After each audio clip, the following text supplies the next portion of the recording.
I'm David McMillan, and I should be dead. The percentage difference between the price of raw opium and that of refined heroin in New York City is 14,800%.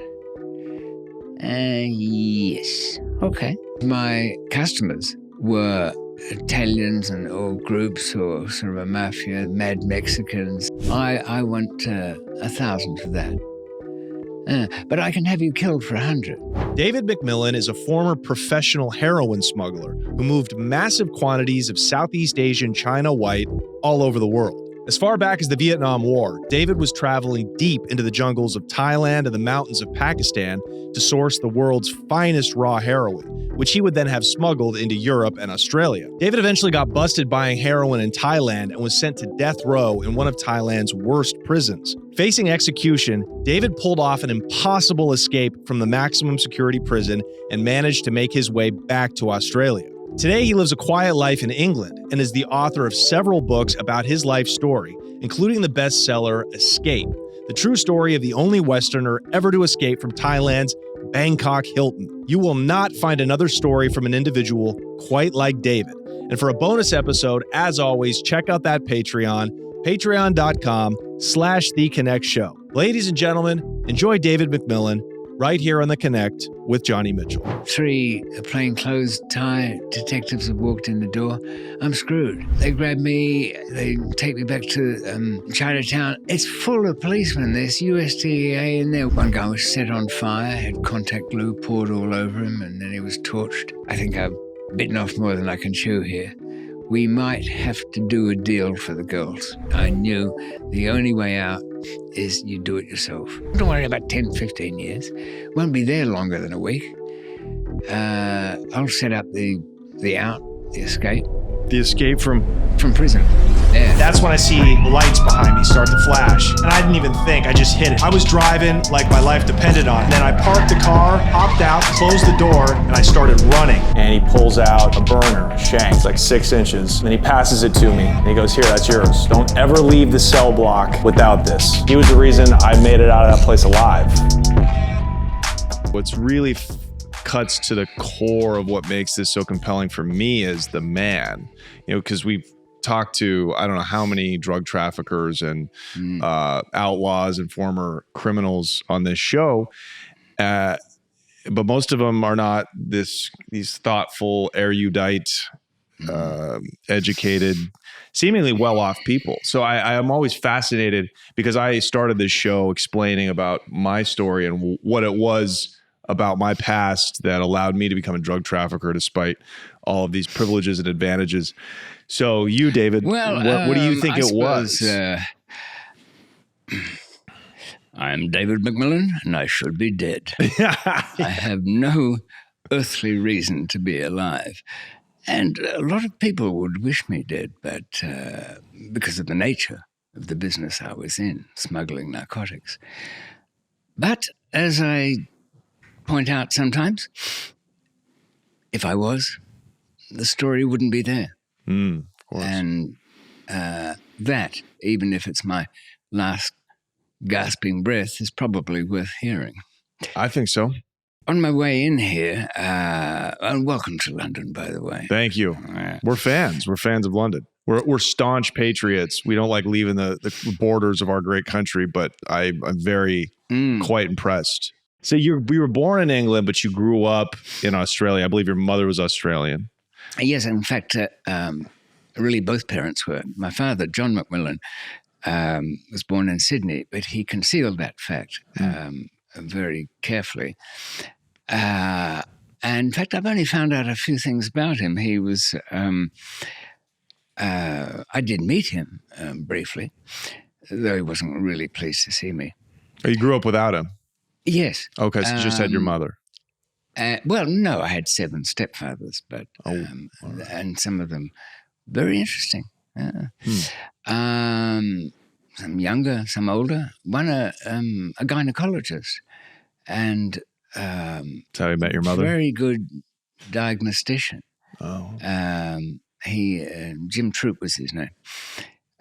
He was one of a group of Melbourne, Australia, gynecologists who were breaking the abortion laws, anti-abortion laws, on purpose.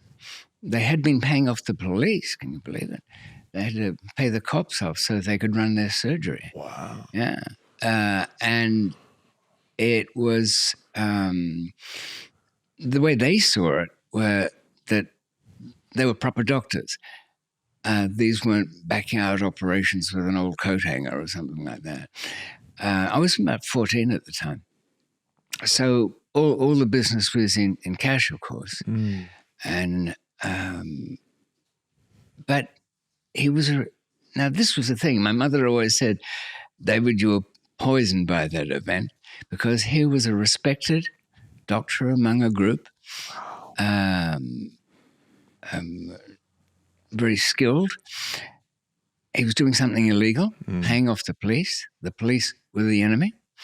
They were the ones interfering in what we all thought should be legal, a woman's choice, after all.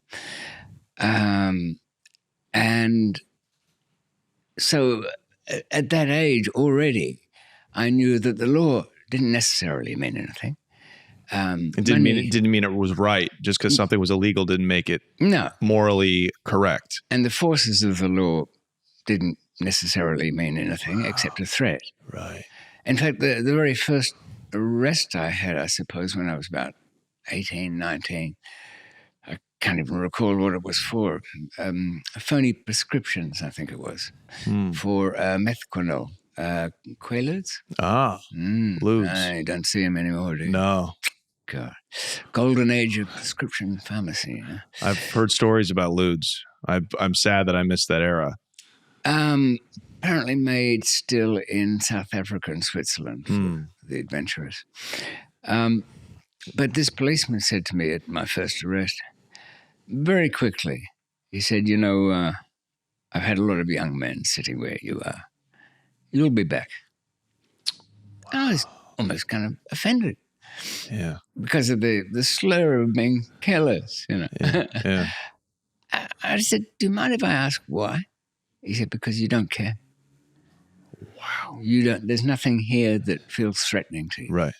I mean, I could hang you out the window and batter you around, but what's the point? Well, you're known as a heroin, kind of this artiste, is what I would refer to you as. Well, it depends on your viewpoint. Here they call it A-class drugs. Heroin is at the top of the tree as to be the most contemptible thing to be selling.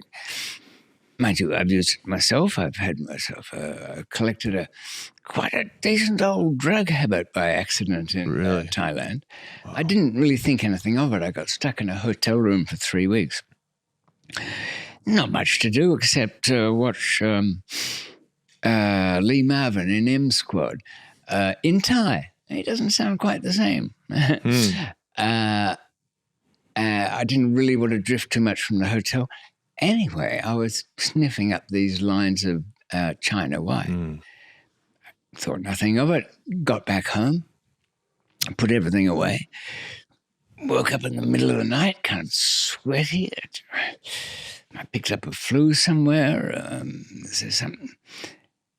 I'm hungry. Made a sandwich, threw it out. Tried to have a drink. It tasted like aviation fuel. I thought, I've got some sleeping pills. I know, I'll have some of that stuff. And then it just dropped on me. You complete plonker, David. You've gone and given yourself a Roger Rabbit. Yeah. Habit. Did you know when you first got into the business, you were selling some hash, I think, in high school? Yes, yeah. Stuff like that. But I really, from the age of 16, I knew that drug smuggling was it. How did you know that? Because I wanted the freedom that money has. Yeah. Was I a greedy slob? Maybe, probably. It doesn't really matter. But I certainly wanted that. Can you remember, Johnny, the teenage rage when your elders, but not tallest, tell you what to do? And you think, how can I conquer? Yeah. money. That's the only thing anybody ever listens to. That's right. And I'm little or young. I need to be able to protect it, or they just come and help themselves. Sure. So I was running through this and went to the library and looked up profit, biggest. And it had a line, I suppose I'll remember, that ran along the percentage difference between the price of raw opium and the fields in Turkey and that of refined heroin in New York City is 14,800%. Yeah. Yes. Okay. That seemed like the business, right? It did, but I mean, most businesses, if you have a 20% markup, you're doing pretty well. Yeah. It's like a high-end restaurant. Well, I had gathered some crook friends. They were safe breakers, kind of retired. How old were these gentlemen? Because this was your first foray into criminality. I suppose only about 35. Okay. So, but it was getting kind of tough for them. The police were very brutal in those days, especially in Australia. Battered them senseless, killed a couple of them while questioning. And so they kind of got out of it. But it was an interesting business. And it had some of the technical interests that you get when they specialized in getting into floor safes. That's the kind of safe where there's only the dial. You can't get to anything else to cut. It's not like a big tank or anything like that. So they would drill a hole through it, and they would need, it was before miniature video cameras or anything. They used a cystoscope, which was a medical device, which had a tiny little lens on the end of it for probing up places that you don't want to be probed anyway. And that would allow them to line up the gaps inside these, well, I call them tumblers, but they're really like discs with holes in them. The locks. Yeah. So that they could just open it. Then they'd unbolt the whole thing from the inside, take it with them.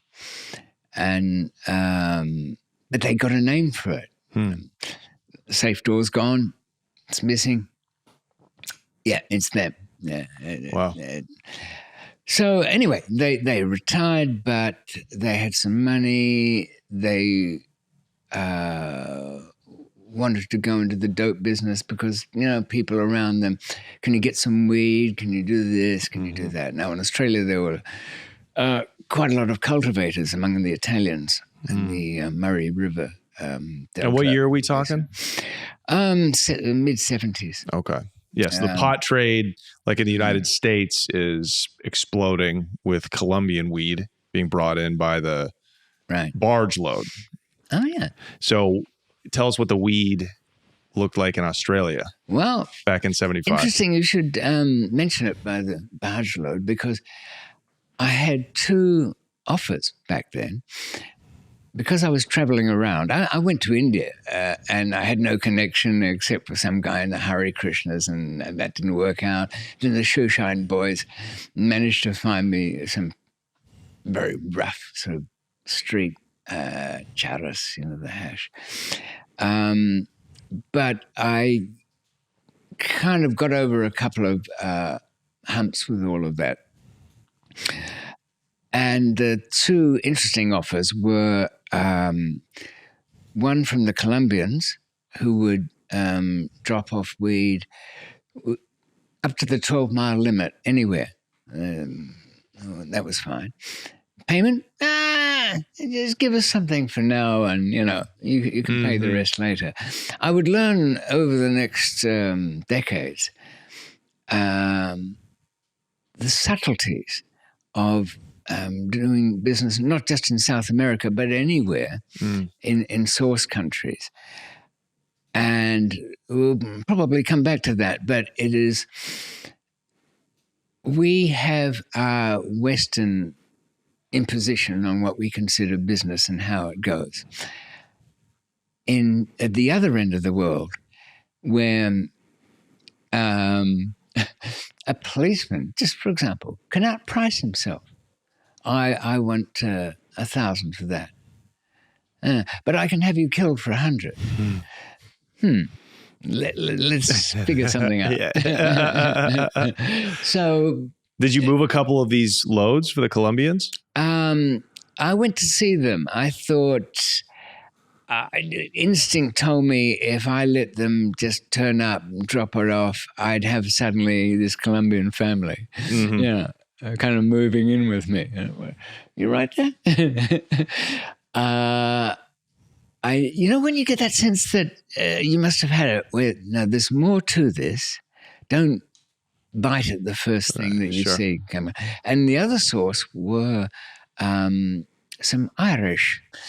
good old Irish boys with one of the organizations. I can't remember whether they were the Protestants or the Catholics or whether they were the worst killers or best. It doesn't Depends really who you matter. ask, right? Yeah, they had another delivery service it was about £400 back then per kilo, which was, how does that compare? We'd say it was cheap now because it's more like 4,000, 10 to 1. But this is the first time I've mentioned that price since way back in those days. That's expensive. And I've just realized that wasn't cheap at all. No, that's expensive. We talked to the gentleman we've had on this show was getting pounds for $10 American from the Colombians. And they would read. But that was what weed, was it? It was, it was Santa Marta gold, they called it. It was from the Santa Marta region of Colombia. Jamaican marijuana was more expensive. Ultimately, though, you were not a bulk smuggler. Is that the reason that you chose to get into heroin? Because you were this didn't really small want time a big group around me. I didn't want more people to feed than I had to. I also wanted kind of to micromanage a bit. My couriers wouldn't be, as you say, carrying anything so bulky that it was an embarrassment. Nothing more than, I think, at the top end, about 5 kilos. Right. So it either had to be Coke or smack, or there's not much in between. Right. And getting through a kilo of smack in 1975 could make you more money than a fortune. How much could a kilo of raw heroin from Afghanistan, if you got it successfully to Australia, how much could you turn that around for? It needed to be, we'll call it China white because it has that extra level of processing. The brown, which is universal now, is not processed properly. It uses, it's cooked for 6 hours, kind of cooked in acetic anhydrides, but it's not cleaned up. There's no charcoal filtering, none of that. It is fashion tastes because people smoke it. They feel, I don't know what, somehow it's less addictive. It doesn't really work that way. But if we go back to the 70s, it was white and good and pure. That was what was needed. So, though that was even made in Afghanistan just about by 81, I think. Before that, the chemists had only kind of got the hang of it, because usually a smuggler would go to, I certainly didn't go beyond Thailand up to Chiang Rai or across to Laos, Cambodia to a lesser degree. They had the old French recipe. And I don't know if you've ever seen it manufactured, but in the last stage of it, it's dried out in a huge slowly rotating sphere. And the reason for that, to keep it moving, would be that it would dry out into tiny little balls. Imagine instant coffee, but white. Wow. And if you touched that, it was squashed out. Now, that all was because of the local Asian market. Down at the, you could buy a little more than a gram in a plastic bottle with the number 5 on the bottom. The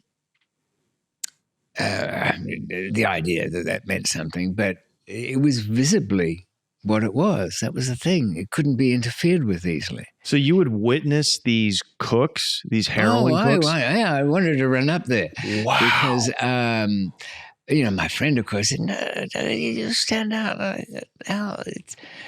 Look, everybody, and this I didn't understand. I had this concoction from fiction and the movies that somewhere in the jungles there'd be these armed men scowling around the place, and there'd be big guys stirring a vat of something or other. All nonsense. Everything, as you might expect, subdivided into sections. The people who traditionally grew opium were one bunch, and the village headman would kind of sell to order. And who would be buying it? Another guy in the middle who would be buying a particular kind of opium. It was processed in a slightly different way, black, sticky, treacly, you could say. That would be left in that state, not because it was particularly good for opium smokers, but because it was good for the chemists. And the family run passed on to generations, as I mentioned, from the French recipe for refining it. I think most people know that in opium there's about 10 to 12% morphine. So it's easily extracted with solvents, alcohol. But then there's a transformation that takes place with the acids. Now, that tradition of cooking it up would be a separate family business, as I say. So the organizer would go to the farmer, order his 100 kilos of raw opium. When that was ready, he'd organize the transport to take it to the farmhouse laboratory where they'd process it. Refined into heroin. And it came in one of 4 brands or bags, sealed plastic bags, bearing the stamp of your local guarantor. Kunsar had his famous W.O. brand. My connection seemed to be guaranteed by somebody who had the 4 horses. Turned out to be a nightmare in years to come. And that would, the payments would be made to assure your transport and safety, which was another kind of tax. Right. But the services, the processing, sure. Are a different thing. Who was your Southeast Asian connection? What country were you buying from? Thailand. Thailand, okay. Almost exclusively. And that was from the Golden Triangle region? Yes. That's kind of famous now? Chiang Mai is the northern city, which is kind of the biggest, 250,000 people, a bit more. But Chiang Rai is really a bit of it used to be, a kind of traffickers' island. Nothing happened in that town without, somebody being connected with the business. Now, how does this small 18-year-old kid make a connection with these rural heroin traffickers in like a no-go zone for even the military, right? Yeah. In Southeast Asia. It's unbelievable. So romantic. Well, and also done by trial and error. Didn't you go to Afghanistan? I'm sorry to interrupt. Didn't you go to Afghanistan initially? Oh, I did. Okay. But I ended up back in my first proper, sensible connection for the China White was in Thailand. Okay. Afghanistan was interesting in all its own ways. I mean, I managed to travel around there. The Russians had just come in. Sure. Extraordinary. Kabul was, you can't imagine it today with all the Ninja Turtles running around. Yeah. But women in those days, they were going to high school under Najibullah. He was the president or something, a puppet for the Russians. But they were losing men and, bleeding money as well as blood, trying to keep control of it up there. But it was a very much different place. It was quite westernized. Sure, yeah.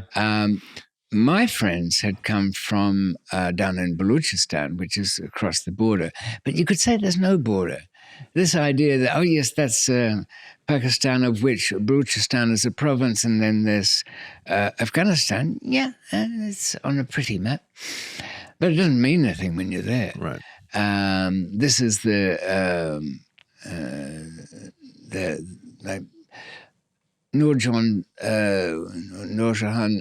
Magsi was my guide and friend from back then. He was a tribal lord from Balochistan. So his connections went over into Afghanistan as well, of course. I see.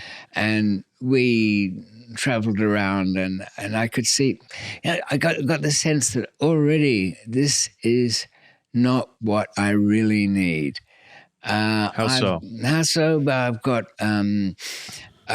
somebody from the army who's pretty big. That's fine. I don't mind it. I've got Nurjan, who's what was it in Lawrence of Arabia? I'm a river to my people. I just watched it. It's so long, I forgot. What he was saying was that he never really makes any money because it always goes somewhere. And Nurjan was the same. He wanted to be generous. He wanted to have the petitioners lined up outside his what would be palatial for their house. So this was, I could see this was out of control anyway, but I kept it all and did little things. So you scored when you went there? I got some hash and ran that back. How, commercial flights? 4 kilos of it was, and then 6 kilos back out of New Delhi in a ridiculous contraption. I mean, we're jumping around here in time a bit. Yeah, we will. But I'll go back to firsts at this stage. And the first smuggling, I realized that this hash is pretty bulky. So I found a 1950s Grundig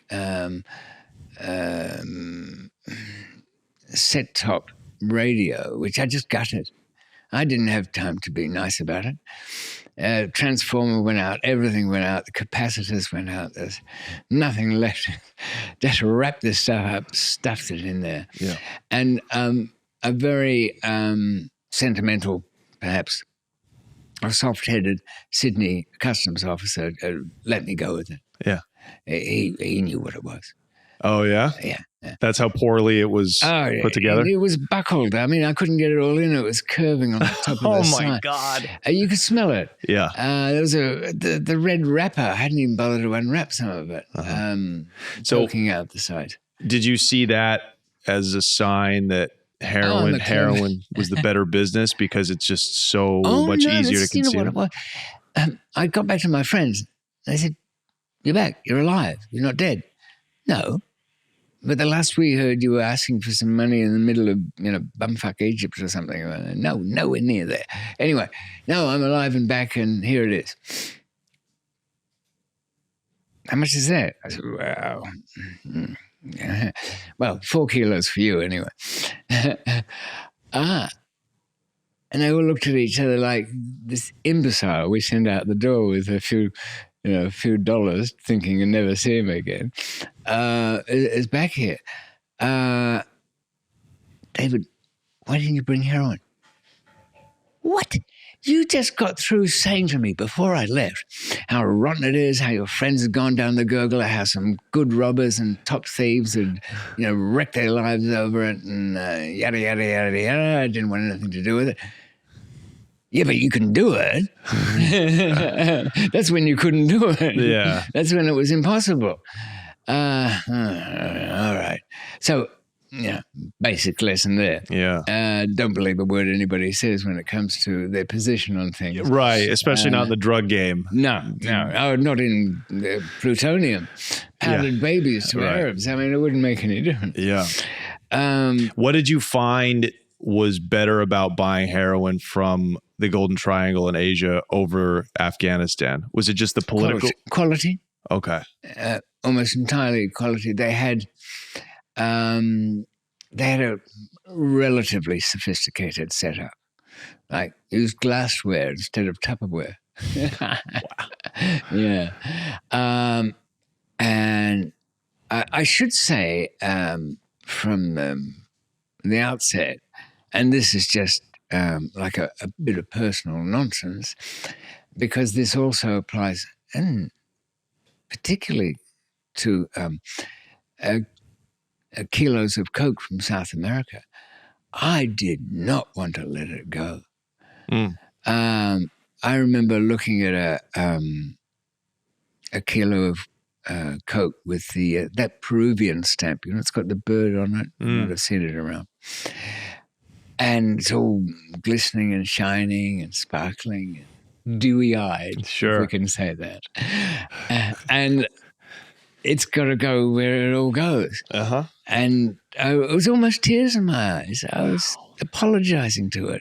I said, I'm sorry, darling. I know I've protected you all this time. I've cosseted you. I've packed you. I've sealed you. I've stopped from the worst kind of people you can imagine. But now I'm letting you go. Right. Like a shameful father. I'm leaving my child to the hands of the worst people. They won't treat you well. They'll stand on you. They'll smash you to pieces, actually. Right.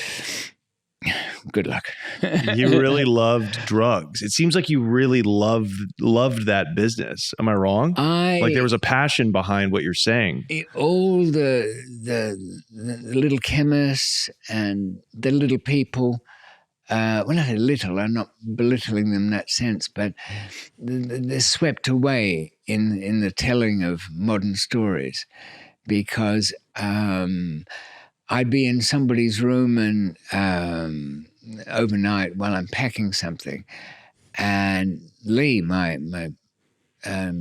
Bangkok connection, and since I had a bit of time after I finished packing, I searched the place from top to bottom and found that he'd had little bank accounts for his kids and the equivalent of a kind of a trust fund thing for there, and looked through his photos, and he'd taken a lot of care, and he had a picture of me which was set up almost like a shrine, which is superstitious, I suppose. He was praying for my well-being. Safe passage.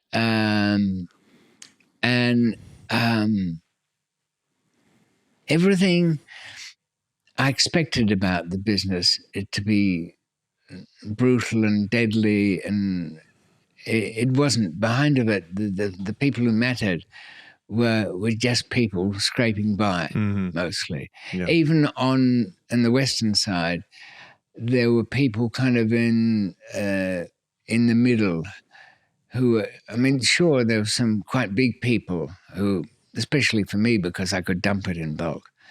I didn't. My business partner and I, when we had the first loads, actually did the equivalent of dime bagging it, but making them up into these little capsules. And then it was a very strange thing in a sense, because we'd got a house to operate from, and the street people would come in every hour and pick up another 500 of these things, which would sell for about $50. This is a huge amount of money if I transfer it.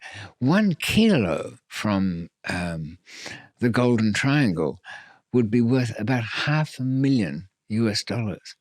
Just sold out in 50s? Just, and that's with the discounts and the cuts and everything. And how much were you buying it? How much was one wholesaling for? It was, we can't really say, it's technically the price to the laboratory and the guy there and Farmer Joe and the transport guy. You could say it was about $2,200 US for a kilo. That's what you were paying. Yeah. Yeah. But in fact, I wasn't paying that. What I would give him twice that amount, and I'd say, Lee, whenever you meet somebody, this extra money is because you're coming back. You give them a bit because you're coming back. Never, ever leave anywhere without them knowing you're coming back with more of this stuff. Yeah. It's money. It's good. It smells nice. It just came from the bank. Were you using dollars, US dollars, or Australian? Yes, just, only up until it had to go north. Then it had to be local currency. Sure, of course. And there was some very charming money changers around Bangkok. I mean, it looked like some rice house or something. Yeah. So the idea was if they know you're coming back, they're not going to hurt you, kill you, or sell me on. Yeah, sell you They're bunk. getting the best deal they'll ever get in their whole lives. Right. And I'm interested in how the kids are going to get along. Yeah. And if they ever thought of getting an education in Europe and so that everything about whoever I'd meet their entire lives depended on my good fortune. Right.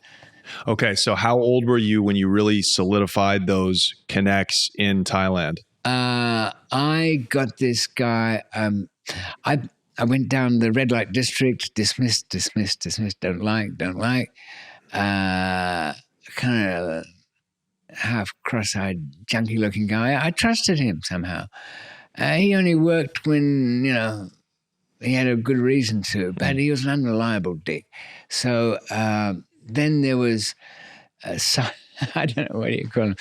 Johnny Fontaine. He had kind of like a hairdo from the 50s, but he was no good. But where he lived, the back of some third-rate old motel from the 60s, there was a guy there who very quietly came up to me while Johnny Fontaine put a new plastic wig on and said, "You happy with him?"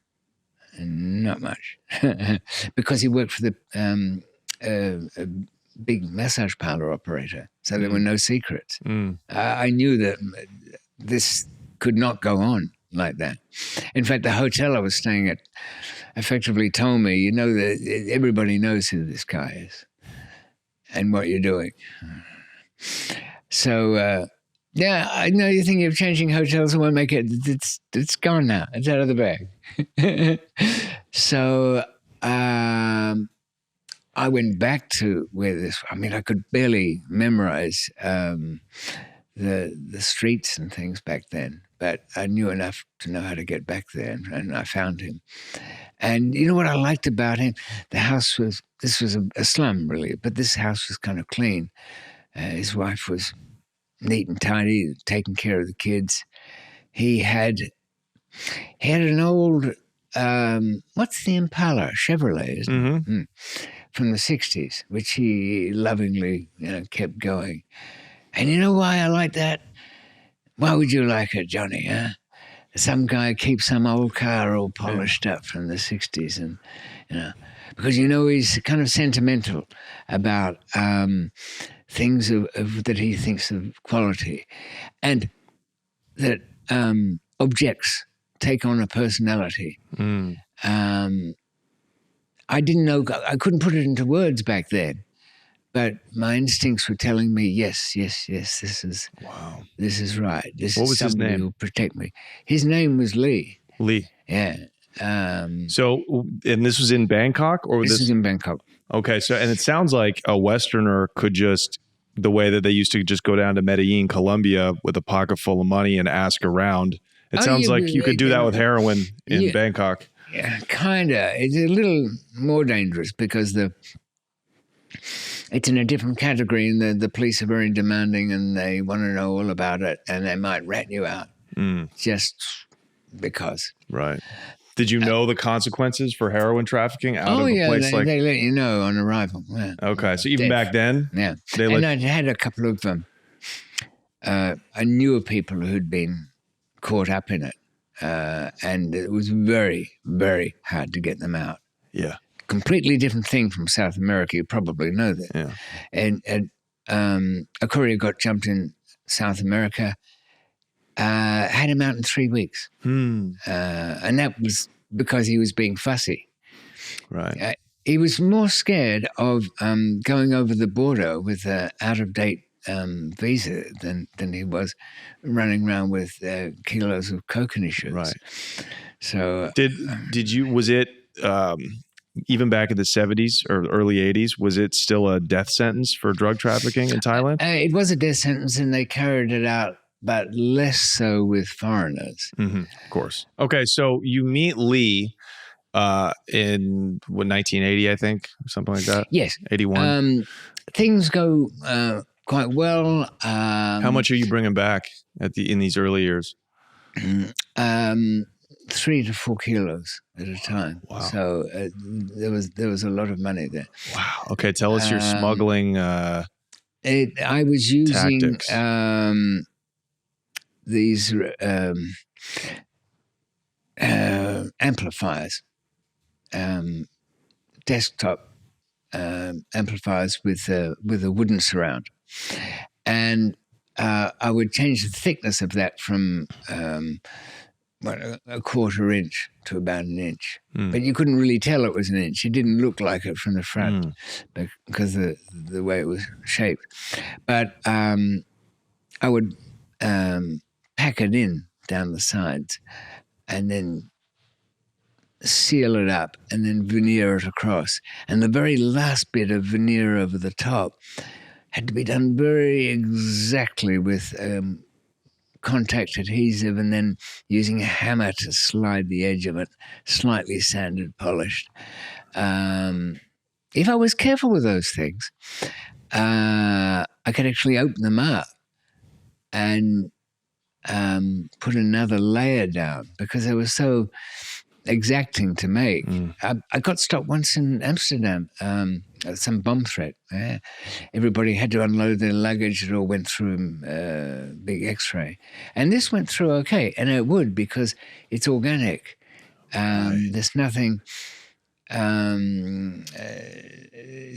the color filters they use in these things wouldn't show up for explosives. Right. So it was a bit nerve-wracking. But sorry, I'm just going to say that I had fallen in love with this Italian girl whose dad had a big restaurant, and she was in my ear about, you're going to get yourself arrested doing it all yourself and all that. All right, I'll get couriers. So then that was the courier thing. I didn't like them. I had to find the right one. Sure. I had to kind of work out what was good about one and what was not good. The ones who were, I very quickly realized that people who are criminals, not particularly good. No. Nervous as hell. Just about having a heart attack walking through anything with, they radiate to the authorities their presence. Have you ever walked past an undercover policeman or a plainclothes detective? And you know he's a detective. Yeah, he's got that look. His partner's got that look. Right. And he knows you're a crook. Or could be, or might be. And you sort of pass each other. I remember going to taking the Eurostar over to France a few years ago now. And there was a couple of plainclothes detectives. And there was me. I wasn't carrying anything, you understand. It's just we gave each other a look. A kind of professional. Yeah. not working today, no. Yeah. Wow. And he gave me a look like, yeah, I know who you are, or what you are. Right. I don't know who you are. Uh-huh. I can't be bothered. Right. So if you send a criminal or a former criminal, if somebody, he's not only does he have an arrest record, but he's looking out for cops. Oh, yeah, he's a beacon. And he looks, and he's giving himself away just by looking for the enemy. Yeah. I went down to airports and I looked. There was a couple of airports around where you could see which people got lamped on by customs or the authorities. And it wasn't very helpful, except it was in a way because different airports had different techniques. The Italians like to make a mess of your stuff, but don't do anything in the end. Japanese will let you go if everything is like a Zen garden packed in there and all of that. The ones that are almost unbeatable were Heathrow Terminal 3. They had this, you want to call it a technique? I don't know if it is one. They would take the newbie customs officer down there and say, grab whoever you want. Now, this is a Jamaican flight. There's going to be people with coke on it. So, but that's not very helpful. Just go for it and see what you get. Or this is a flight from New Delhi. There's going to be somebody on there. And they just trial and error and develop a kind of a hunch feeling about it. They probably couldn't put it into words either. But what I needed was somebody who was blind to all of the things you and I might look for. And why? Because of some glowing inner confidence, a fantasy. And these were the kind of gamblers, in the sense that destiny has decided that I will be rich and famous or wonderful. Everything in my life will be perfect. And if I found those people, then that's what I would tell them. Okay. You don't really want to know what it is. It doesn't make any difference. Look, if, and it won't happen, but if something happens, this is what you do. And then I come and get you. Okay. What would you tell them what happened? Well, I mean, it depends. It would be true to an extent, but the police learned quickly enough not to go for that one. I would tell them that what you do is that if they're going into it and they found an object which they love, you're gone. But this is how you get out of it. You've got to deliver it in 2 hours. No, I don't know the guy's name. I mean, I know Freddie, but it's fake. I can tell. Because the guys under him were calling him out their names and slapping them. So where is it? At a hotel, at the coffee lounge. I was supposed to be there at 3:00. Yeah, but what if your flight is late? They'll know that. They'll check on that. Take a sample out of that, which they did, and they sometimes drill a bit, and that's enough for their case. They've got the evidence. So that when they come back to it later on, they've arrested me, they've arrested him. They've told him all sorts of nonsense about how he's getting off as long as he cooperates. Go along with that one, I said, but it's the timing. You've got to have the thing. Would you tell them? Did you assure them that if they got arrested, you would come bail them out? Or? If I've always said and stuck to it that you've got 3 options really. I'll do everything within that's possible within the law and that money allows to get you out. That includes bail if that's possible. Sometimes it's simply not in drug cases. Get a reduced sentence, or you can take that and I'll give you an income and take care of those you care about. Or the final option is I just get you out. And I was always praying that they go for that one, but they never did. I mean, very few arrests anyway. Right. I think 2. Okay. So I want to get into these details. So who are these people, and how many couriers? Give me the I lowdown. had about 9 that were any good. Regulars. Secretary Sue, she was pretty good. She was a bit dowdy. She's a little bit of a sad sack. She kind of smelled like she worked in an office or something like that. She was on her own. Had to be very careful about, I don't know what these things are. Some people are always sending couples. You can send women on their own. That can be fine, but it does have to be the right kind. If anything has got the slightest taint of the street on a girl, you can't have it. She's a goner. Right. And that won't do any good. Was it a race thing? Did you only send white people? Did that matter in Australia? It always matters. Are you going to shave off 30%, even in the most enlightened part of the world? I mean, there's this lot of...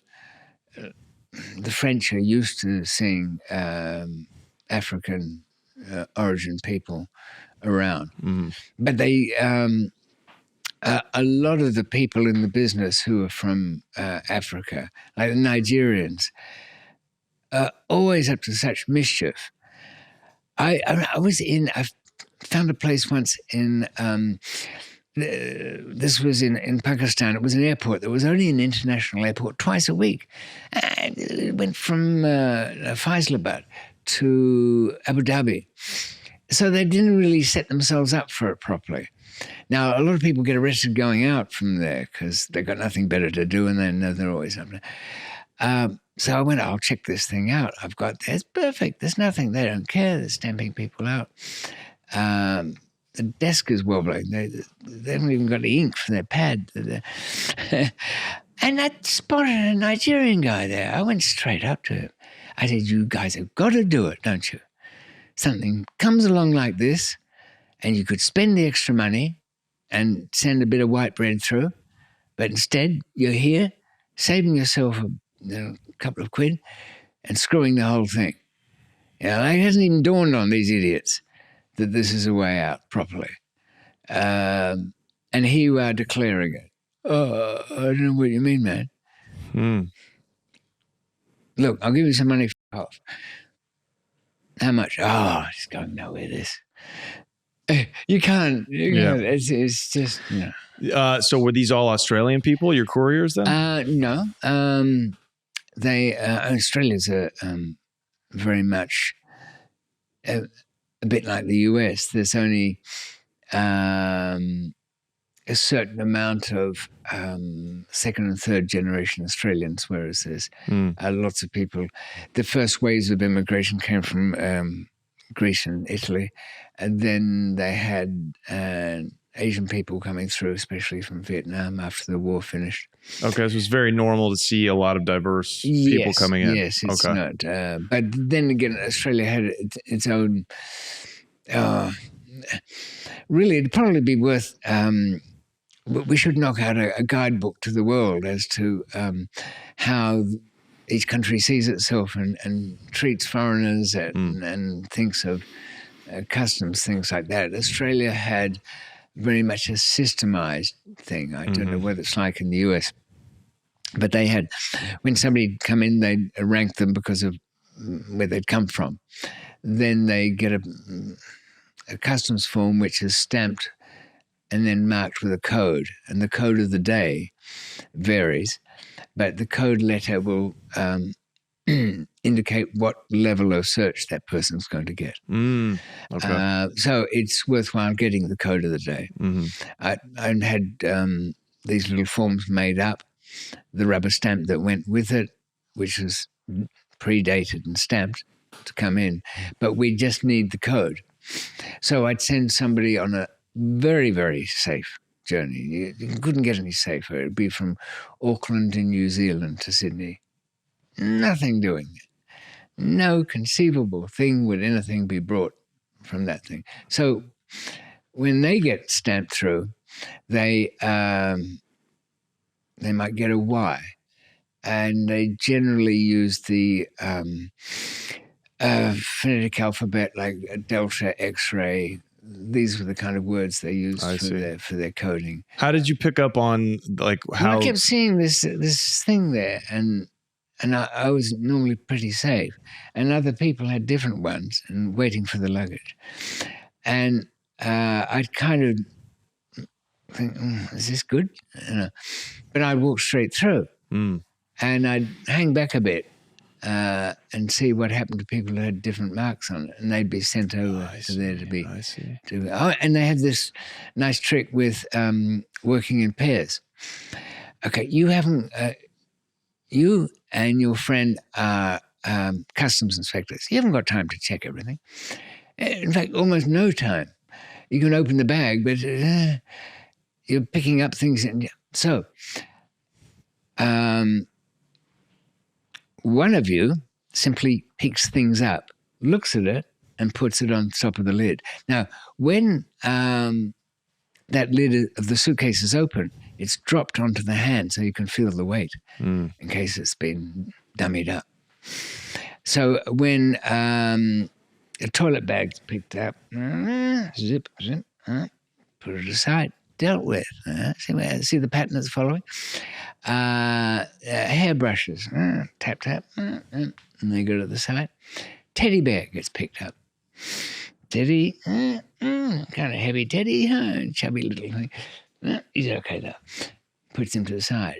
Now, the passenger, and I've always said to them, do not look at what they're doing.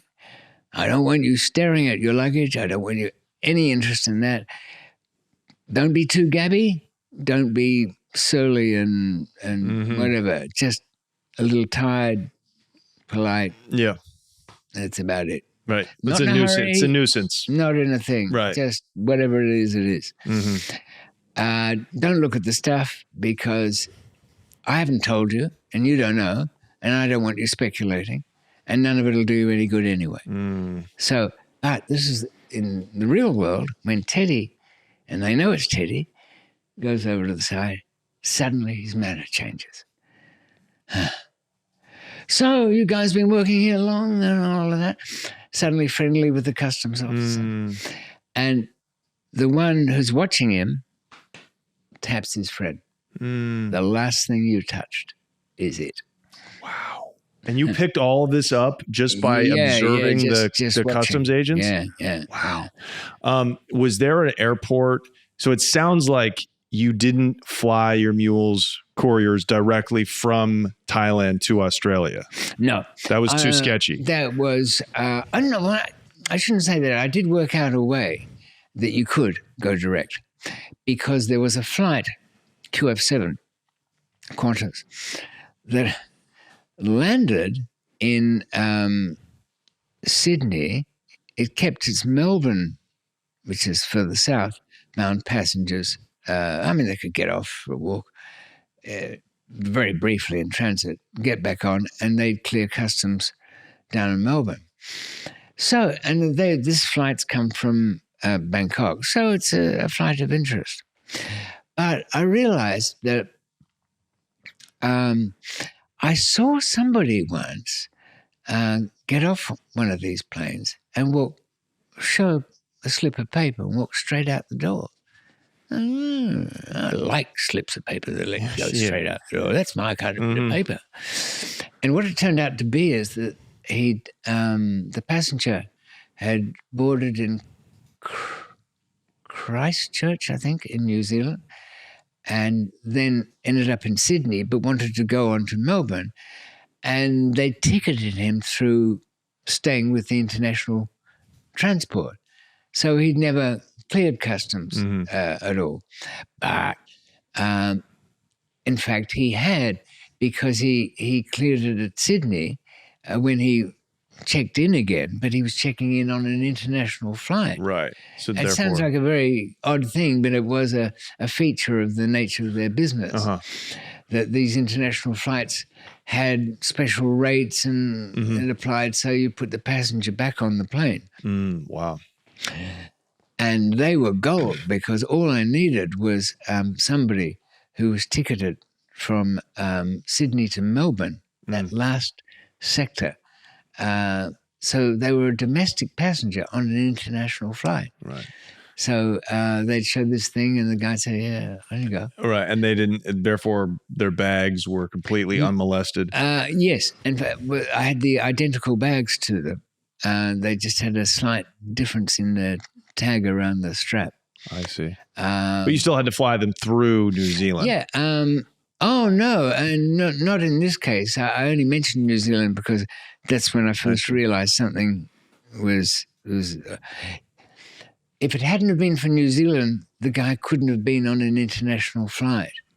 So he had to be on some part of an international flight at some point, some sector. Anyway, it worked fine. But the strange thing, it was too good. It was like one of these days, somebody's going to say, let's have a little look at some of these passengers we're sending straight out the door. What's the volume like? How many couriers do you have running back and forth, and how often? As often as I could. I had a slight, it was another lesson learned. One of my, the guys who took big loads that I trusted a lot, in Australia. He had somebody else do the pickups and drop-offs for a while. Not some slob. I mean, this guy had like a big house of his own and all of that. And I said, Danny changed his number. Why is he still sending you for this? Oh, because he's got a bit of heat on at the moment. He doesn't want. Well, why is it so slow? Because of this heat, is it? So what he'd done was he'd stolen me from the main guy, and so my business slowed down a lot. And this was pointless. He would have made more money just taking his commission, but he just, what people are like. Anyway, so there were. I guess there were maybe 8 or 9 couriers for a while, but then I... how much were you paid? Sorry, how much were you paying these people? Couriers got about 30,000. Wow. Which is good by... certainly consider the money back then. Oh, yeah. Taking into account that's $100,000 now. That's okay, so you can see how that's going to motivate somebody. So now the price of your investment, your inputs have gone up by 6-fold, but you don't have to take the risk anymore. And how are you when they... I don't know about that. Well, as we'll see, there was still some risk involved. What was an average courier taking? How much smack at a time? The minimum 2. Not more than 4. It was... I didn't like the X-ray profile of the things there. There's a Victoria station, I think it is, but there's a couple of big railway stations here. If you've got packed a bag and you're kind of curious by nature, you go in and put it in the left luggage locker. Now, they run it through the X-ray machine. They don't want you leaving a bomb or something down there. Right. So the last picture of anything scanned stays on the screen, and everybody gets to look at it. So if you want to school yourself in the X-ray profiles of packed luggage, go down and check stuff in there and take your camera with your phone and sneak a couple of pictures of the screen, and you'll learn your colors and what they mean and how that goes. Wow. Back then, did they have that kind of technology at Australian Customs? They didn't have the color profile till the 80s. Okay. And there was, there's some of the machines now. What's it called? The Photon 5000. It will do almost like a molecular scan on anything. Wow. It kind of nothing will get through there. Right. Depending on your point of view, fortunately or unfortunately, it is very slow to use. Right. So they're not running everybody through it. There's a machine, when you check in a bag that goes in hold, then the machine will check for explosives. That's their interest. They're not, unless you go to Stansted Airport. Stansted Airport's the training airport for customs and excise and every other damn troublemaker in the country. Wow. The counter-terrorism unit works out of there. If you want to get somebody arrested, send them through Stansted. Right. The packing of the product back then, how would you... What you used to pack these amps, right? Yeah. When you were running it yourself, but now you've got couriers. What were the things methods? Changed by the time I was introduced to South America. They had lots of inventive stuff. They had dinner plates and plastics. And this is heroin. No, this is coke. Okay. Yeah. Your heroin couriers coming out of Southeast Asia. Okay. In the 80s. How were you? That was always how were you packing compressed. It? Okay, compressed into luggage? Into luggage. I did have, because I was returning via Scandinavia a lot, I did have a whole lot of dinnerware and plates and wooden boxes made up with it. And somebody we knew was doing cutlery sets. I don't know why that. It looks good in the X-ray. You know what it is. You can see it straight away, and it's distracting to the eye. Okay. How often? So you had to get really creative. I imagine you're constantly coming up with new, always trying to think of things. Inventions. Even stuff that was like sent in commercial loads. Played around with that a bit. It just, some of it took forever. Like, imagine a cotton bud.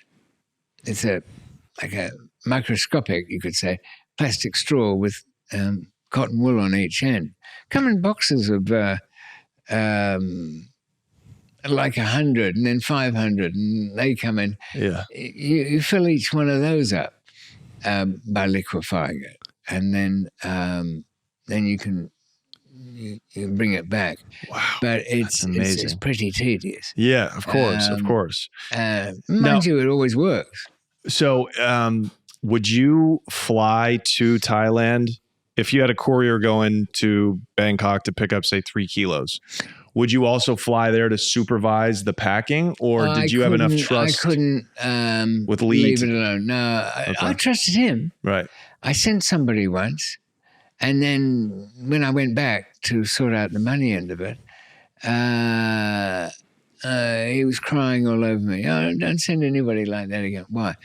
Oh, because he turned up with somebody he didn't tell you about. Oh, of course he did. And then what? Oh, he borrowed money from me. Oh, naturally. A good old fellow. Very unprofessional. Yeah. So that wasn't going to work. I even had this very weird situation. I had a business partner, turned into a friend in the end, but Michael, he was getting, this was in Melbourne, Australia. He was doing a lot of weed, but he had a raging heroin habit, and so did his South American girlfriend. They were getting robbed. People with guns and masks would come around and lift off all their weed money from them. Anyway, Clelia, my Italian wife, said, "Oh, you like these people?" I don't like them already. Stupid. No, you will. But I did.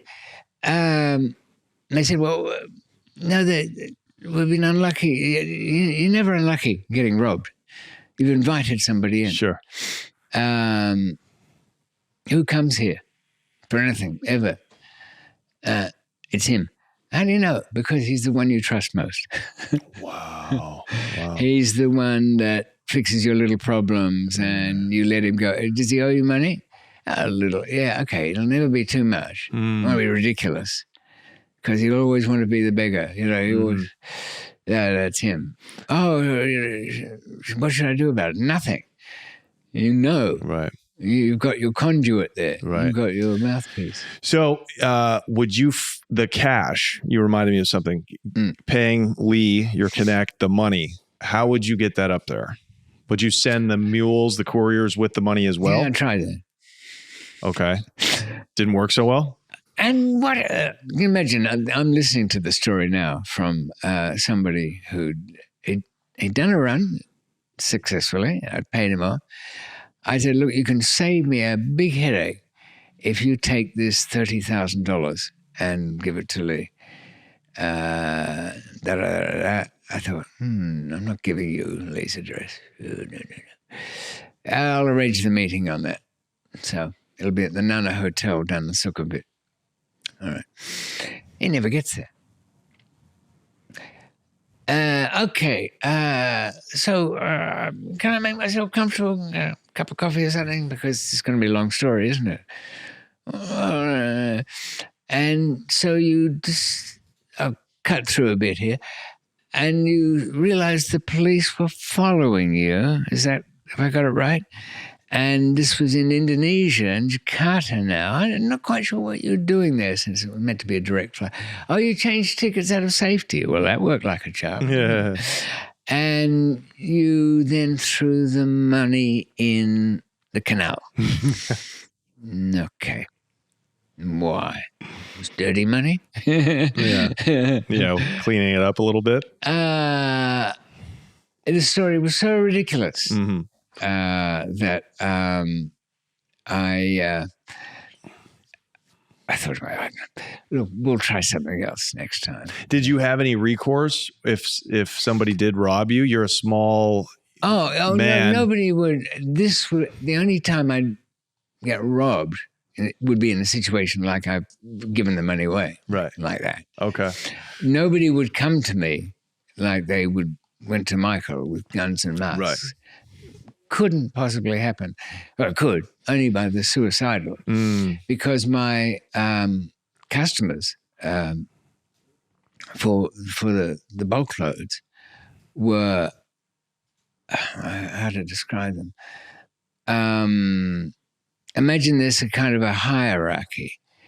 And then there's Italians or groups or sort of a mafia. Then there's mad Mexicans, or then above all that, there's some very civilized people who seem like normal people.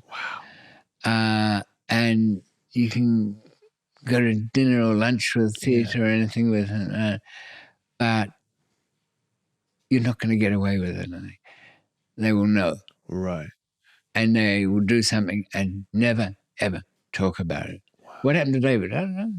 Wow. And those were your heroin customers. Yeah. These like normal, invisible and people people. Knew who they were because a couple of them were quite famous.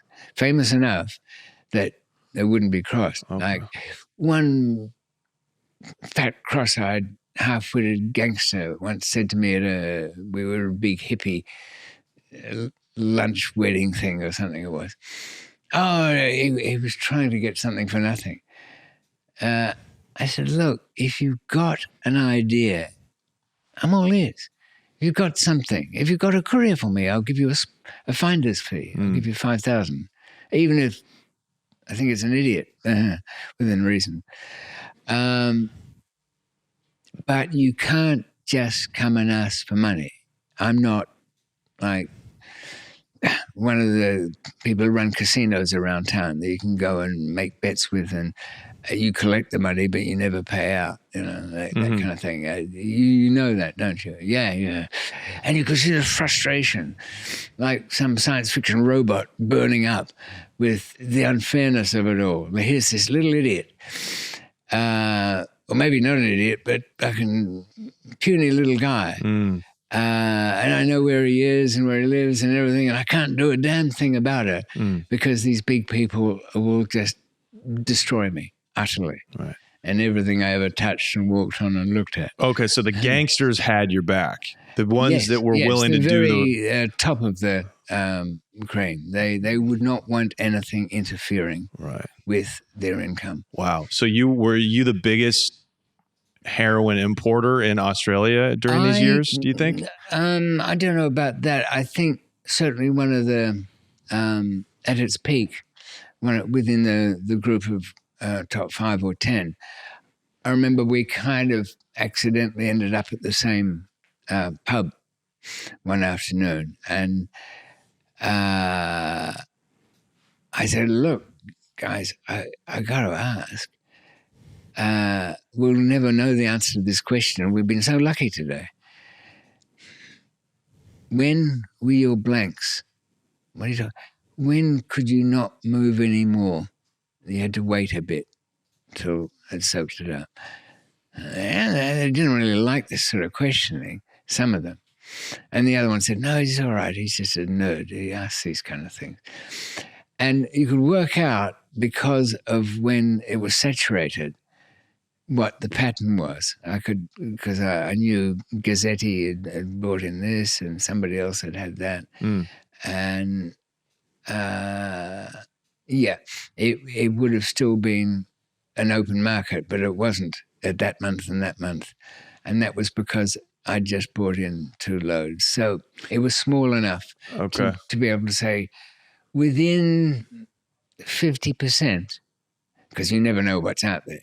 You know, there's this whole world you don't know.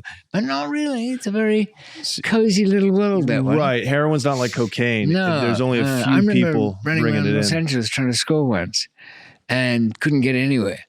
I had like a car full of people I'd scooped off Sunset Boulevard.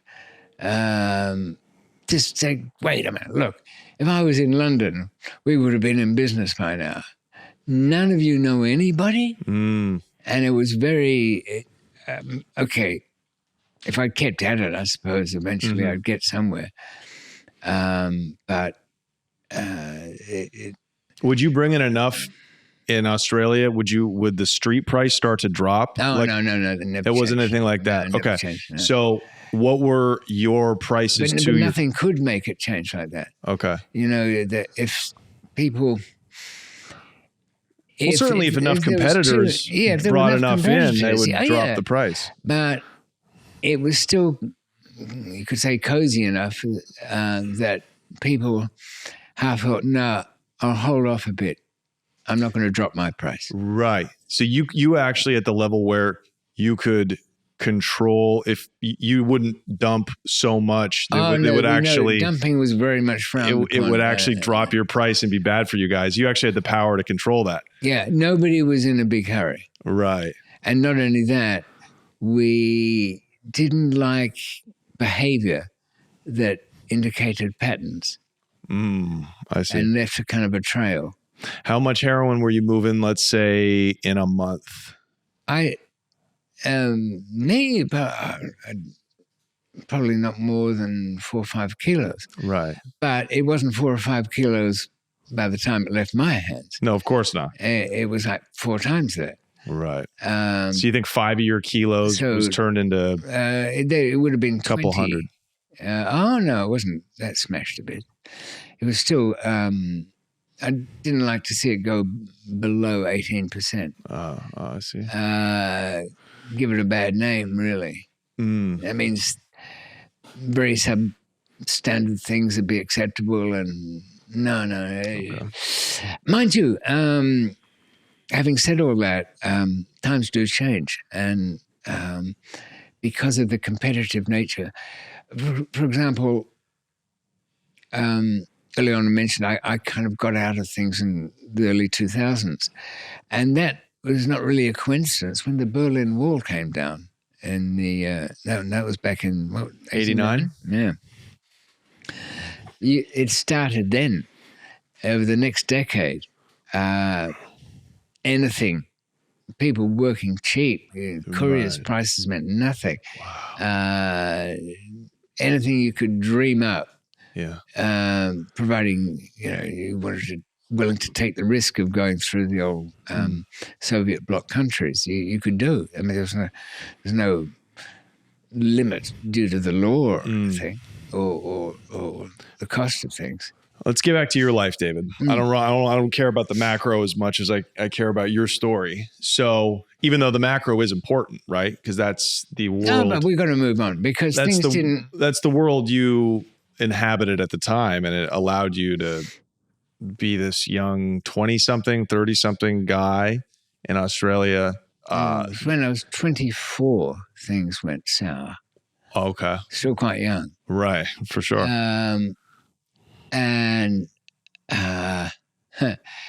It was certainly quite a different. What I'd done something stupid. I'd imported a car from the United States. It was called a Clenet, Clenet. It looked like a 1929 or 1930 Bugatti Royale. But it was all new. It had a Ford engine in it and a big one. Yeah. Crystal ashtrays in there and all. Just to have an ashtray in a car is a weird thing now, isn't it? So, why I sent it back to Australia, it must have been demented. I wasn't completely off my rocker. I did check with somebody that I had a way of bringing this thing in. But it was so unique, it was going to stand out. I just...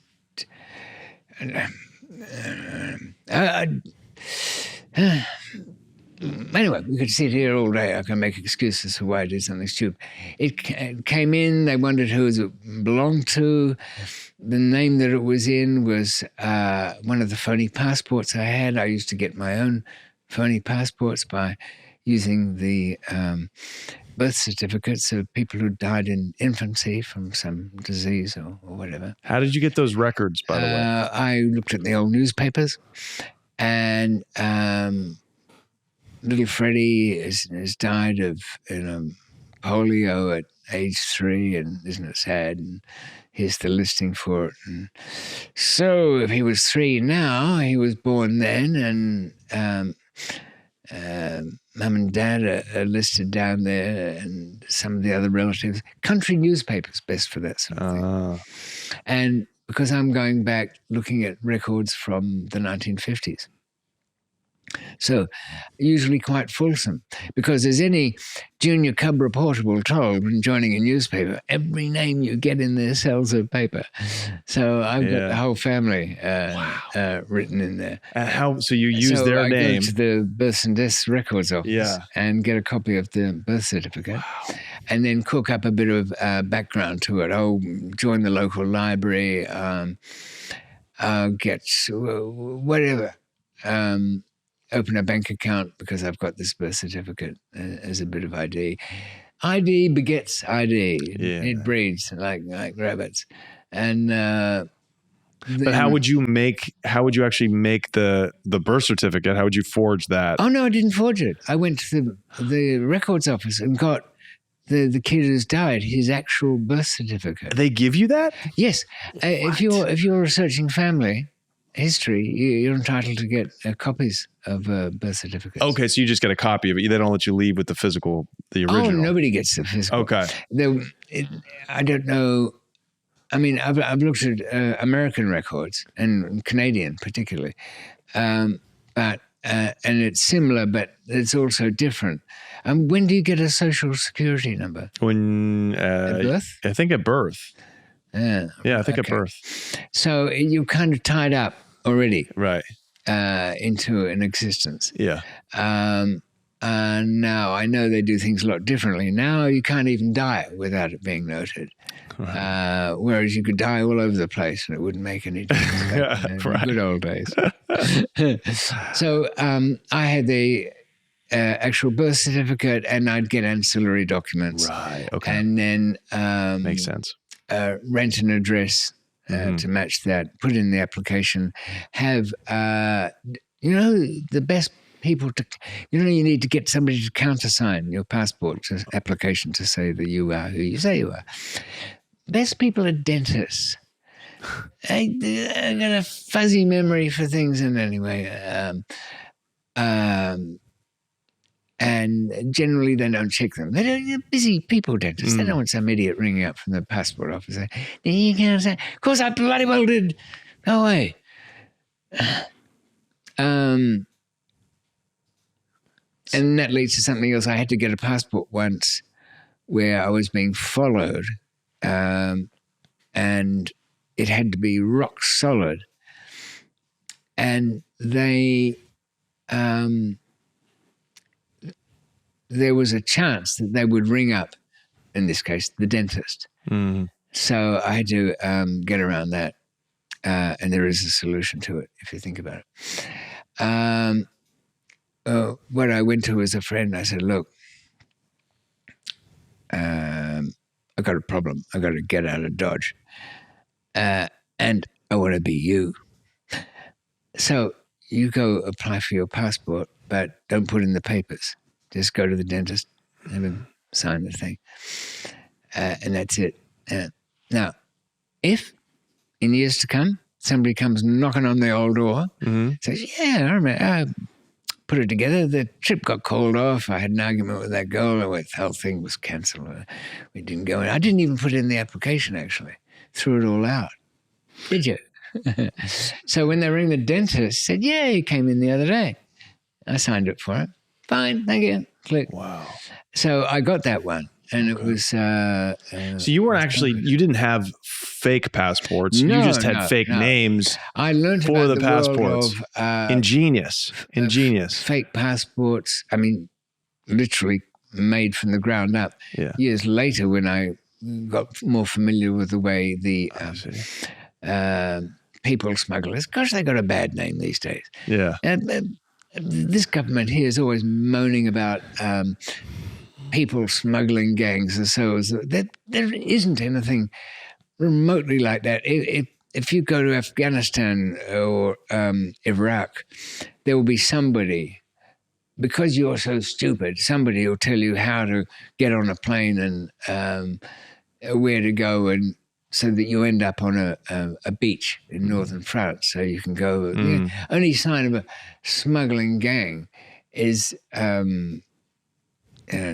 Nicky, who goes down and gets a Zodiac boat or something like that. How many passports? Anyway. They said you had like 30 passports. Do you remember which countries? You don't have to ramble off all the countries, but you remember like... Anywhere where I didn't have to speak a foreign language without an accent. Right. Because there's a famous story in the smuggling world of somebody getting... a fake passport, or one that shouldn't have been his anyway, from a Swiss canton. And they speak a kind of Schweizerdeutsch, Swiss Dutch, right, which has got a very heavy accent, and it's like a hillbilly, thing out of there. And this guy's running around the world on this thing, and incredibly, there's some Deutsche Swiss hillbilly in the same line as he is in an airport, and he's waving this thing because it's kind of distinctive around, and he's against the odds having somebody scream at him in hillbilly language and completely frozen. Norwegian might be good though. Wow. So would you have to go to these countries to get the passport? If I wanted, it's better to have passports for countries that you can conceivably be living in for whatever reason. Right. I mean, I know there's people who end up with, what do they? Maybe they never do. Japanese passports after like 30 years or something. Yeah. Being married to somebody there. But it's fairly rare. I would have... I don't feel like confessing to this, but if I was inclined, I would have recommended to somebody years ago to get Irish passports. Wonderful thing to have. Yeah, that's what I've heard. You've got North and South, and it's part of the European Union. Yeah. It used to be quite an easy thing to get because you'll be entitled to one if your great-grandparents were Irish. Why? Because when times were a bit slow for the Republic of Ireland, there would be a lot of Americans who have all misty-eyed over some Irish ancestry. Like, Biden claims something, doesn't he? Joe Biden? I don't know. I think he does. I know Bill Clinton did. So they all got these Irish passports. Anyway, it cost a couple of $100, but they were worth having. Wow. Okay. So, and what was the point of this? Just were you, as you got your operation going back and forth between Thailand and Australia, are you bouncing around the world, or what keeps you? You had on the run. The value of multiple identities. Follows along these lines.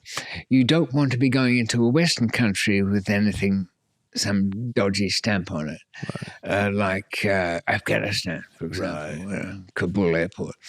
For that matter, it's a bit like the British government will issue you with 2 British passports if you say you do business in Saudi Arabia and Israel at the same time. People have genuine reason for having different passports. Sometimes people have anywhere you've got an opportunity, especially where you can have a name change. The women have got an advantage there, don't they? They can have their married name and their old one still. So yeah, that's kind of a stupid question. Why would you need a bunch of passports? And for your banking too. That's completely separate. That makes enterprise. A lot of sense. That makes a lot of sense. When you go to open the many times when traveling, I'd be in transit lounges in Europe, Switzerland. I'd be in Brussels, in Amsterdam. In the transit lounge, they don't so much anymore, but they used to always have a local banks with a little branch office. Just some guy at a desk. You're there, you've got a couple of hours, open a bank account. And just put 500 in it now. And then anytime you're running around, and when you make your deposit, you make it for not some round number, but like $9,856.25. Yeah, so it doesn't look like you're intentionally putting it just below the mark of what gets flagged. There's that, but the main reason that I started doing that was because it was being transferred back to the account that I wanted. When they look down the ledger, it looks like it's a transferred amount. It's a payment for something. It's your wages for the last 3 months. I see. It's not some silly round number which is a debt or a payment for something. So did you have bank accounts all over the world? Anytime I got an opportunity, I'd open them. I tried to fish out one from BBVA just a couple of years ago. And this shows you what a sneaky world we were living in, Johnny. BBVA, I had a pile of money in it, and it was the Banco Bilbao Vizcaya down in Knightsbridge. And I loved the place. It was, opposite Harrods. I used to see the women going in there, and they had these money counting machines going flappa, flappa, flappa. Yeah. I could sleep. It's like rainforest music to me. Yeah. Put me to sleep. Wow. So I thought, I'll have one of these. What do you need? Passport? Yeah, got one. Oh, a letter from your employer. Back in the morning. Printer. This is you trying to get money out of your account? No, this is when I opened to set up an account. I see. So, 15 years later, all sorts of horrible things have happened to me. The big arrest in Australia. I've got out of Thailand. That account, still good. Because when I went on a very fateful trip that I expected to. Because nothing could go wrong on it, I prepared for everything to go wrong on it. And I went down to the bank and I said, look, I want to make an arrangement where is at the end of every rollover 90 days period, you reinvest the money. And on the long-term deposit one, the interest-bearing account, every year I don't want any, no need to send me any notices. No notices? I like a bank that has a little checkbox that says none of that.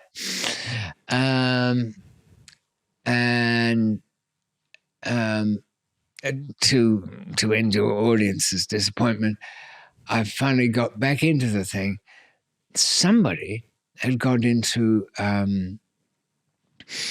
it's not a safety deposit box, it's a long-term luggage storage place, where you put your household effects, or you can get even smaller ones. Storage units. Storage, and it had lots of stuff in there.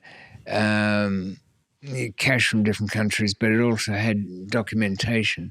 I just didn't think anybody would take the time and trouble to put it all together, but they did. Wow. How much money did you have at one point all over the world, do you estimate?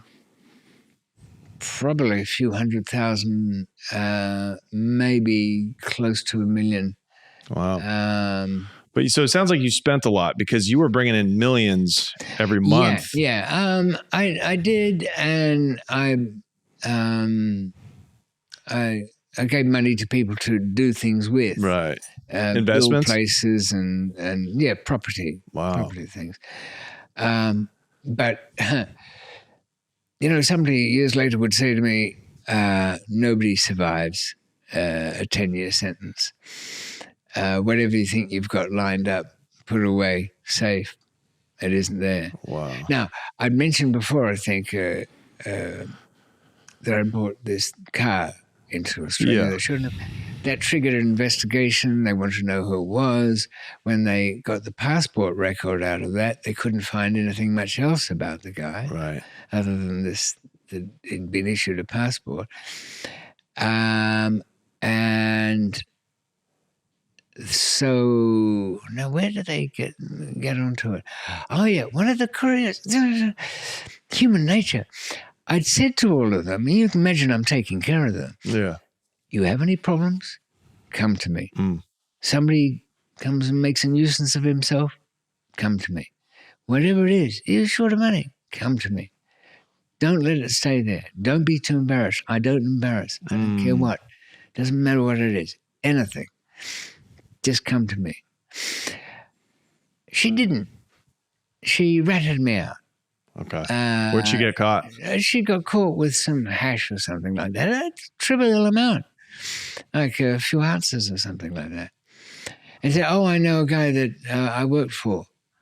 Yeah, sure you do. No, I was a courier for him. Yeah, why not? What do you mean? Okay. Yada, yada, yada, yada. She couldn't make it. She's too stupid. She couldn't make all this up. All right. And, some things sounded so, rang true with it. It wasn't like all big meanie guys everywhere. It was like quite pleasant. And we went sightseeing for the day, and we filled in some other time. I had no record, so I know him as such and such. And, well, when I say I had no record, I had a little record, but not enough, like as a major player or anything like that. And so they went and poked around. You mean him? Yeah, that's him, David. Jesus Christ, we've let that one go. Wow. Wow. And these are Australian police? Yeah. Okay. And they came. I had all these radios set up. I mean, it was a hobby. We were intercepting all of the undercover traffic. Wow. I even remember the old frequency, 168 megacycles, 0.250. That was the frequency they used. So you could listen in on the undercover all cops. Activities. Wow. As they zoomed in on people. We even tried to save a few people's necks. Some guy was selling like a container load of old Betamaxes. And we went round to where he was, and I said, Did you speak to him? Yeah, I went over to him. He freaked out. What he told him, there's police everywhere around here, and they're watching him. They're going to arrest him for all the hooky gear he's got. He thought I was maybe a policeman or an idiot, wanted to get into a fight over it. I said, all right, forget it. So I no doubt regretted that decision in time, because they did swoop in the end on him. But so how did they take you down? You had all these radios and you could hear their activity. I could hear them. I said to Clelia, because I just built a new house and everything was fine and all was going quite well. I said, Cleo, what? They're here somewhere. You listen to this. It's clear as a bell. They've got to be within, I don't know, 100 feet or something. I'm going to go out and have a sticky beak, have a look. So I jumped in the car, put the electric garage thing, and I'm hearing on the portable that I've got, doors coming up now. Yeah, he's backing out. I said, this is a bit of luck. This guy's just coming out as I'm coming out. I'll be able to have a good look. I realized that's me. Yeah. So I've driven around to the corner shop. These are very tense operatives. They must have been warned something to watch out for devices or something. I don't know who wound them up to think all this. But anyway, they did. Because I went to the corner shop, bought a newspaper and some milk, and got back into my car and drove back home. They didn't like it. They said, why did he do that? He needed milk. Yeah, but it could have kept. What was the hurry? Sure he wasn't looking at us? Yeah, no, be a bit careful. Back off another layer. So they did that. And then I had to learn all the things you need to learn to avoid being followed, or how to detect them. For example, if you're on foot, you go through big department stores where there's connecting alleyways and things. If you want to know if you take taxis and trains, and then you dump that, and then you go on foot, and then you trap them. You go around to where there's a dumpster. And you know it's already full because you checked it out. And you get an envelope and stand there looking all suspicious, fold it up, poke it fairly carefully in there like you're making a drop.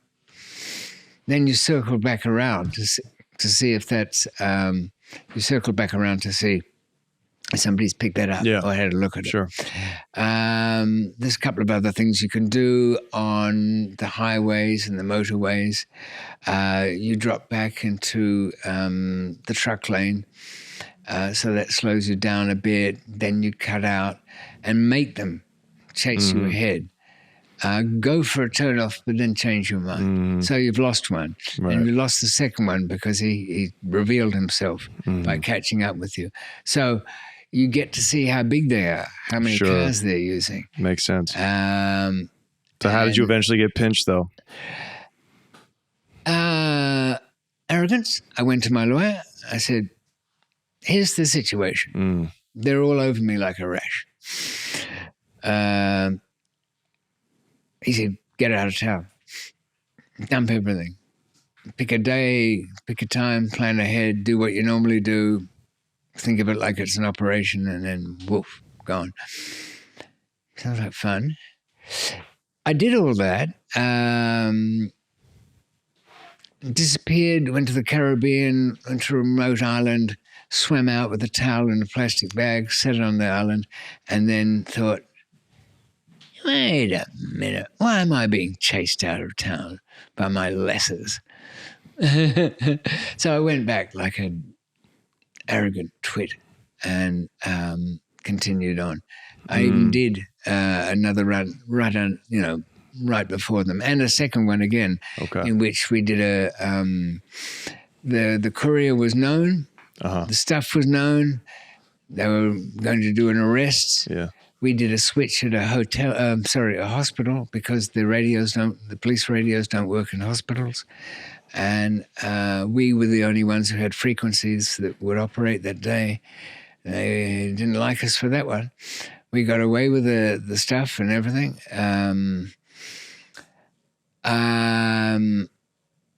But They just swooped one day. Just thought, to hell with it. We're going to lose these guys. And in fact, I said, why did you come now? I didn't think you would. There's nothing doing. You've got nothing. You know you found nothing. Everything's zip. Yeah, but we didn't want to lose you. Okay, so then what? I don't know how the Australian legal system works. A conspiracy. Okay, so they have like American-style conspiracy laws. With boots on, with a conspiracy law that is so tough. Oh, wow. That they can put in hearsay evidence. Johnny told this to not as proof that happened, but as evidence that a conspiracy might be at play. So it's incredibly loose and liberal. Can't use it against you in a normal way. Yeah. For the substantive act of having smuggled something or done something. So it's not looking good. Then, what evidence do they have? Do they just have one rat? No drugs and no rats. Oh, they had Silly Sue. Right, Silly Sue. Yeah. That's it. She was useless. Right. No drugs. Did they get any money? They got about 50,000, but I could get around that. Okay. It wasn't. Did you have a front business? Like, how did you justify this income? I had a couple of land and building things and a little film company. Okay. Which lost enough money quite happily. And you were 24 at the time?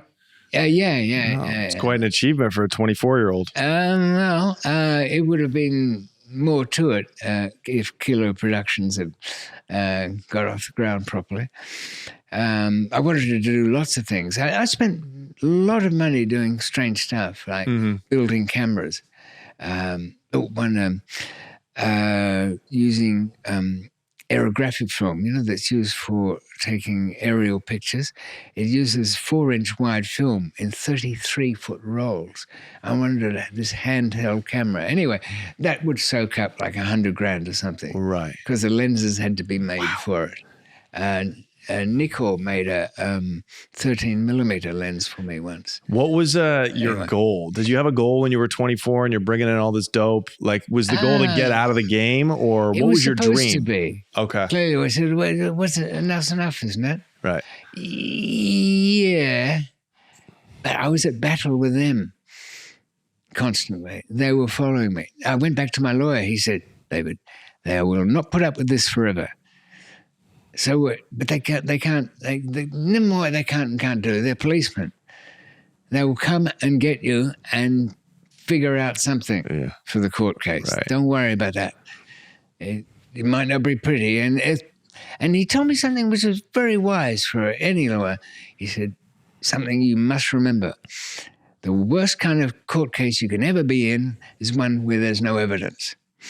They are vicious, nasty, and something would have been planted on you, or something would have been fixed up, or people will tell a lot of lies. But it won't be good.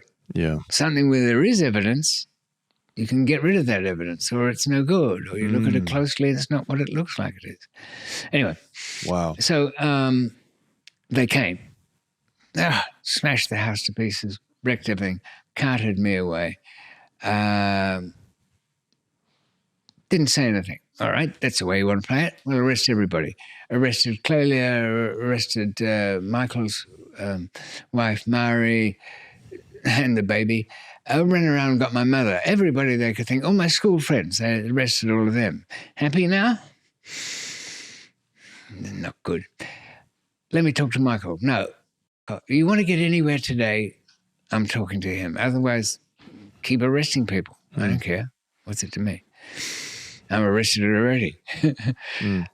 I said, Michael, I think I've bitten off more than I can chew here. We might have to do a deal for the girls.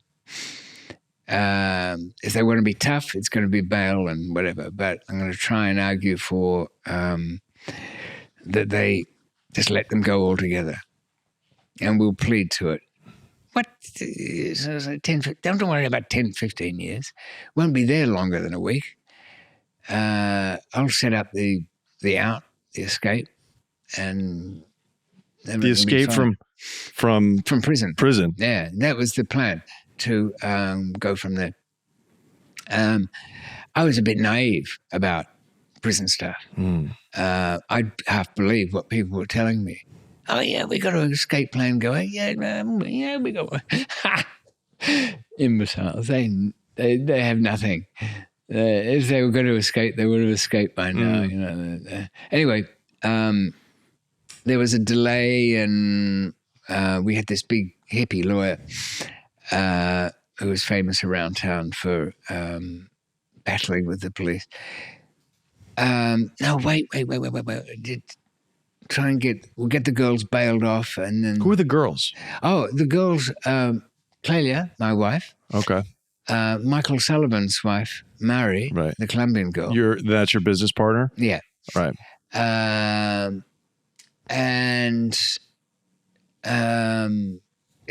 Everybody else we cared about. Yeah. That was locked Okay. up. You know. And were your wife and Michael's wife, were they ever involved in the game? Only moaning in your ear about be careful and watch out and all Right. of that. In fact, I won one of the charges against me on the strength of a phone call that was tapped. And she's talking on it. Okay. She's dead by then. But the call says, she's talking to a sister or something. How the hell would I know what he does? It never tells me the truth anyway. I just hope the idiot takes care of himself.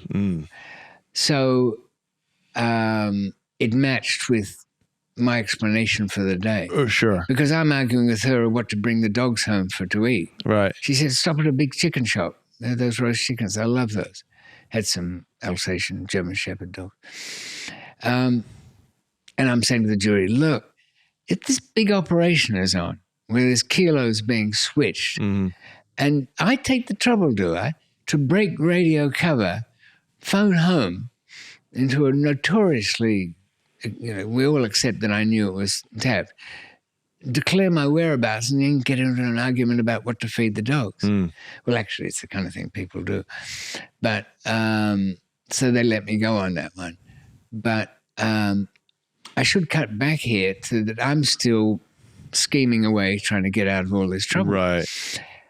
And you think you're facing 10 to 15? Yeah, something like that. Okay. How do they know it's heroin, or does it matter what kind of drug it is?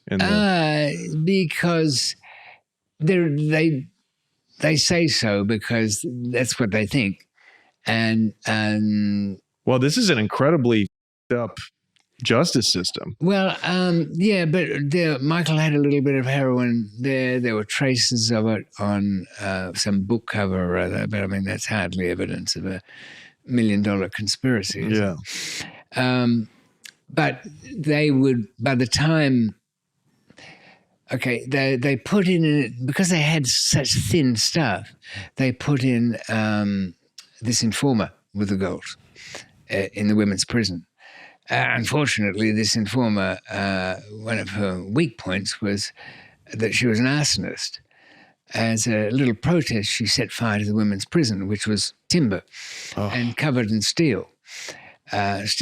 Yeah. So once the fire got going, out of control, the guards, the prison officers opened the door, but there's smoke everywhere. A couple of them crawled out, and that was about it.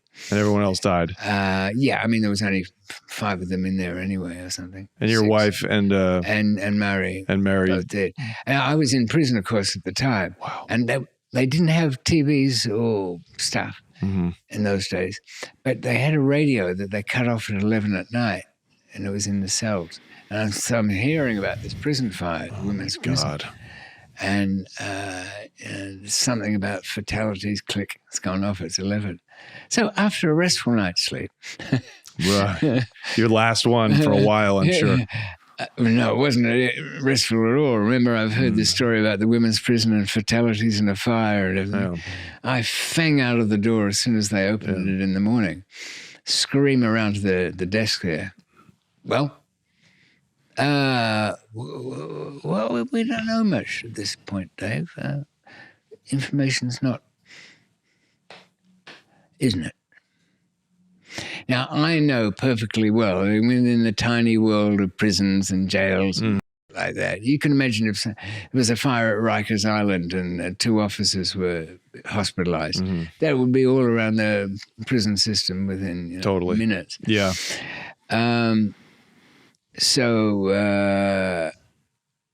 Okay.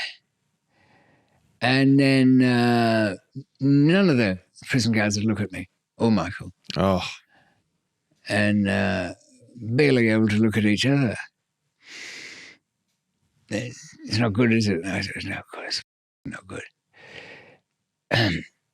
Well, says one of the officers, you guys have got to visit. Legal visit it is. Go up the legal visit center area. But just don't look at me. Right. We got up there.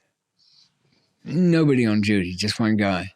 Over there. And we could hear like a lot of voices. All of our families were there.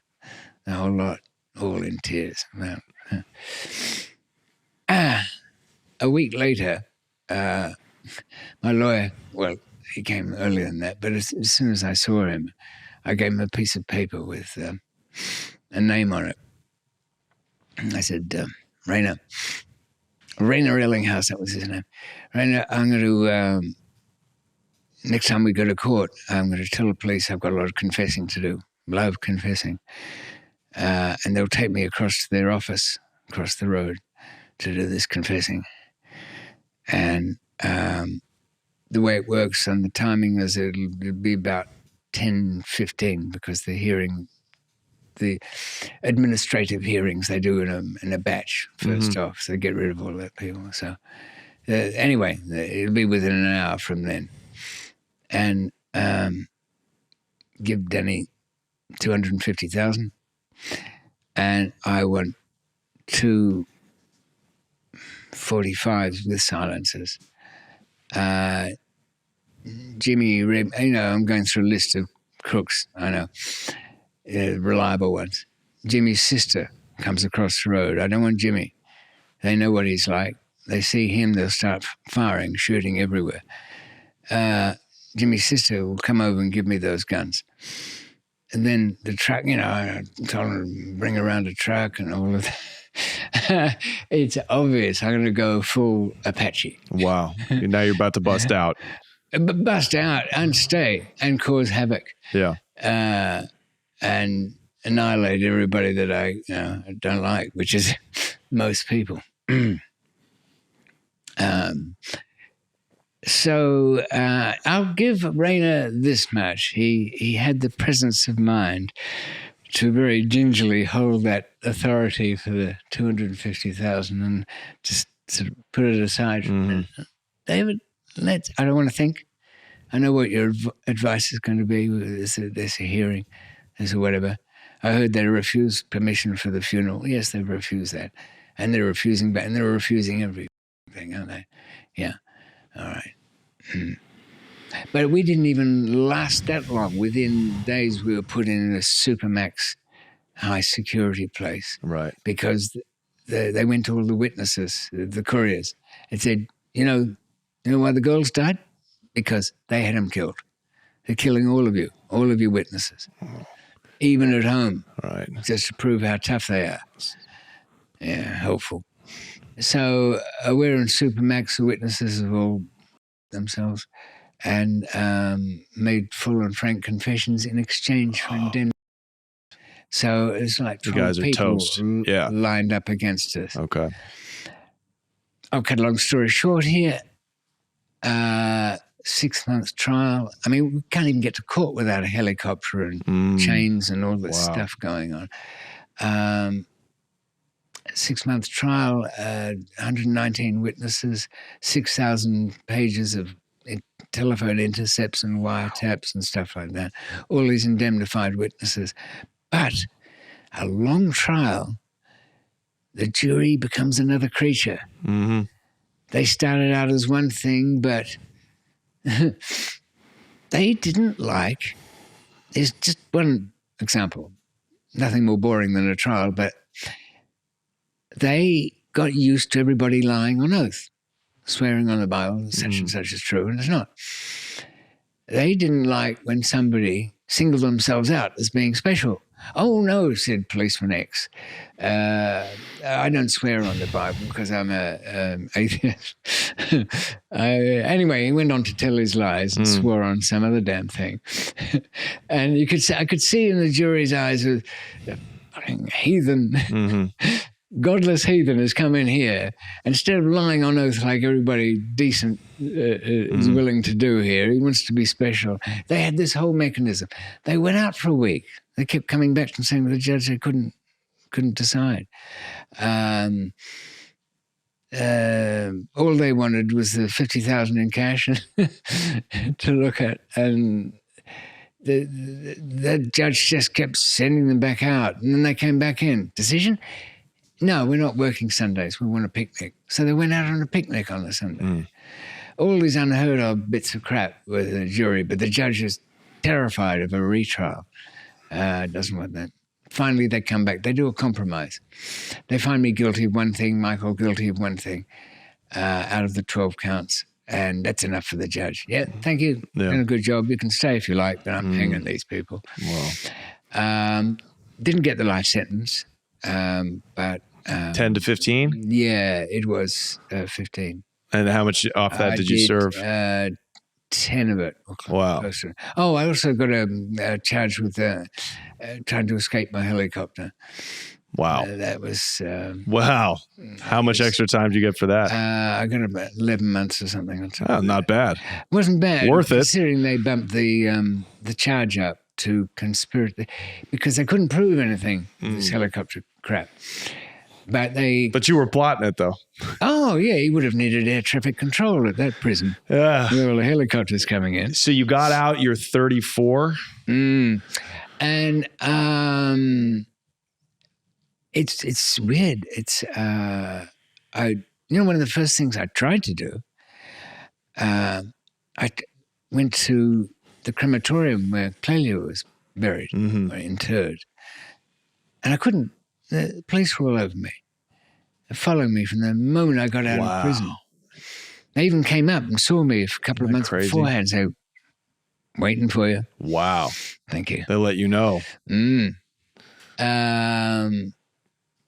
One later on said, oh, we only told you that because we knew you'd get up to some crazy, which I did. Did you plan while you were locked up, besides planning that escape, what had you thought about your future? Obviously, you're heartbroken over the loss of your wife. Did you plan on being out of the game and going straight? What was the plan? Yeah. I've lost everything. Silly me, dude. I've lost everything I care about. Right. I've got a list of people. Remember these indemnified state's witnesses? Right. Friends of mine I won't ever talk to. Oh, plotting vengeance. Wow. But I've had this education in a prison of supermaxes and but there was one place I was at. It only held 48 people. In 1 year, 36 had died in that prison. From what? Killing each other, mostly. I remember one guy was set on fire, had contact glue poured all over him, and then he was torched. A guy had a box of matches and tied them up with a rubber band and had them on a pole. I mean, he was very thoughtful. Yeah. This guy's going to burn. He's got a literal flamethrower. Yeah, I mean, he looked homemade like just flamethrower. a charred wreckage at the end of it. Oh, my God. And he said to me, Dave, don't let that bastard near my stereo. Oh, jeez. Yeah, sure, Barry. I'll make sure. So you're happy to be out of that place, but with no intentions of getting out of the game. Now the heat's on, though. The heat's on, and before you get released, very low security, going home, but being followed. Right. So they're there all along. Right. I get a small apartment because it's a throwaway. Everything's going to be a throwaway. I obsess over following them around, but I think, no, just accept that they're there. And I can't live like this with them there. It's like I never got out of jail. Right. They're just not going away. And do you have probation, like the way you do? I'm reporting every week to this dickhead and looking out the window of his office, watching the undercover people follow me. I don't know if you've ever been in a situation, if you say something, you're damned. If you don't say something, you're damned. What could I say? Oh, by the way, what have I been doing? Well, just avoiding the tails and the shadows, people following me. No, that wouldn't be good. Why are they following you? Well, what makes you think they're following you, nutter? So all the plan is on getting out. Yeah. And to get back into the heroin game, or are you looking at a different product now that it's the 90s? Everything's about coke. It's not so much that. I mean, I've got all the connections for there. So I'm going back to Thailand to see what money is still around. Okay. Have you stayed in touch with Lee? Does he know what happened to you? It was just not possible. I think I sent one letter. Okay. But they thought I was going back into the business, and they had every reason to think so. I had set up something like 10 mailboxes. I was doing stuff that I didn't know that I'd need just to shake them from the tree, as it were. And this passport that I had to get, I needed 2. So I got a New Zealand one and an Australian one. And I had a British one that I could get to in reserve. So I thought, well, it's going to be bad for family. I mean, my mother was still alive and a couple other people. But I simply couldn't tell anyone. The rule book says if you really want something to work, you can't tell anyone. I did tell Michael. He was tellable. So did he do 10 as well? Yeah. Okay. But it broke him. When Murray died, his whole reason for living went with it. He just would sit there playing his guitar until his fingers bled. Yeah. He didn't care. Oh, they had a baby too, by the way. Okay. Yeah, and he grew up to be weird. Michael's dead now, died of cancer years ago. So, he said to me as I left, break a leg. Going out, good. No problem at all. When I got to Thailand, I checked into the Oriental Hotel. I know it's a bit high end, but they just don't let police in there. Right. It's royalty go there. They don't want to know about any stuff like that. So you've got an extra little break with that. But somehow one of the contact, not Lee, Lee was great. I went to see him and I'd forgotten his address properly. And I found him. And when I say I found him, I found somebody who knew of him. And he built this supermarket and apartment things with money I'd given him. And it was like I'd never left. Wow. 10 years just like that. And he said, Now, did you have income from those properties and stuff like that? No contact whatsoever. And I mean, I know I've said before that 10 years destroys anything that you have, but not in that case. He was good. Okay, so did you go back working? I didn't really get an opportunity to, because it wasn't Lee's fault, but another guy, I didn't know the full background story. I might have mentioned cutlery boxes. Somebody was smuggling that. This guy was Thai. He was a smuggler. He used cutlery boxes. I wasn't dealing with him directly, but he was part of the big conspiracy case. I gave him a call. I said, Michael says hello. Oh, come and see me. Just passing through. I said, by the way, is everything all right with you? Because he'd done 10 years in Australia. He knew what I was talking about. Yeah, fine. But I knew it wasn't. Yeah, all right. Anyway, I've got to go. He was being watched by the US DEA at the time. What he didn't tell me was that his uncle, who was like Kun Sao, one of the big people, had well, I wouldn't say inadvertently, but it caused the death of the wife of an American DEA agent. His name was Mike Powers.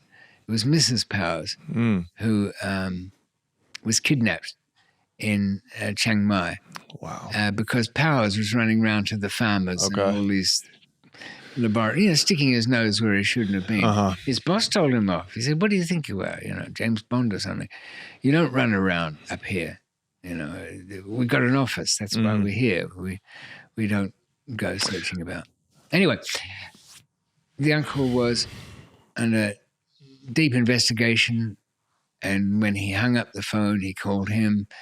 They were all over it. The Americans got in touch with the Australians. The Australians said, no, he's not in Bangkok. He's here. We're watching him, as a matter of fact. He hasn't left yet.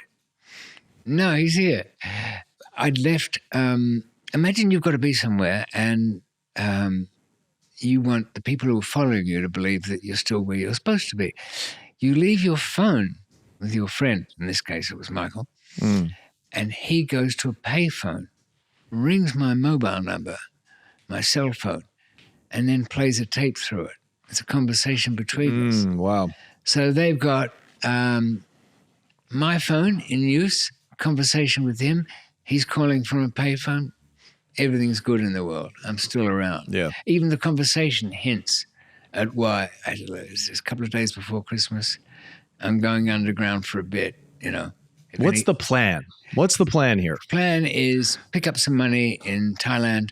That's owed to you? Yeah. Okay.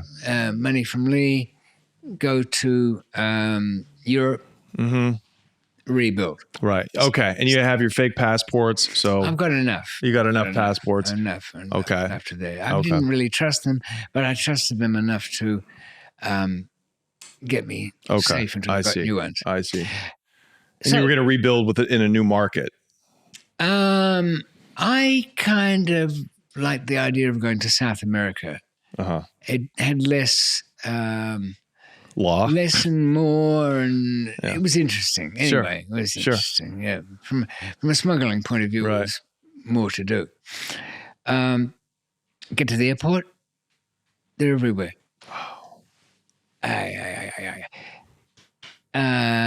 I look up, there's a couple over the railing there. There's a couple of policemen going out of their way not to look at me. I mean, when you stare at a policeman and he refuses to look, I don't see any Johnny here. Any Johnny's here? No Johnny. Yeah. I thought, I don't know. So I had to melt into the crowd, which I did. I sank back. If you're at an airport, you don't, if you're in departures, that's one section. Arrivals is downstairs. So you want to get mixed up with the arrivals downstairs. So I went down there, jumped in a taxi, got into town, and a couple of little tuk-tuks, walked, did this, did that, had a drink at the Montian or somewhere. Had to try and, I didn't want to call Lee because I didn't want to poison him. I thought I'll walk there tomorrow or something. It's a big change of plan because everything's up in the air. I called the Chiang Mai guy. The worst thing I possibly could have done. I mean, I threw off. I said, I'm taking the train across to Malaysia and all this rubbish. I had no intention of doing that. He said, maybe you want to see our old friends. I don't think so. And he meant the travel agency people we knew. I did go there, and I went there. And this is after having lost everybody before. But there's nothing doing. Go down the laneway where the travel agency is. I just want to get on the phone and say, a couple of goodbyes here and there. Not really worried about staying undercover. As I walk in, there's a whole bunch of cigarette butts in one spot. I'm thinking, what's that mean? Where's somebody been standing there? And I walked in, I thought, you idiots. Because they've been standing there, they've been waiting. This guy I've rung in Chiang Mai the DEA have called down and they've got back onto this train and saying, no, grab him. If you think you've got him, grab him. I've walked in. There's no way out. This place had no proper back exit. I'm in Chinatown anyway. 3 plainclothes Thai detectives have walked in the door. I'm screwed.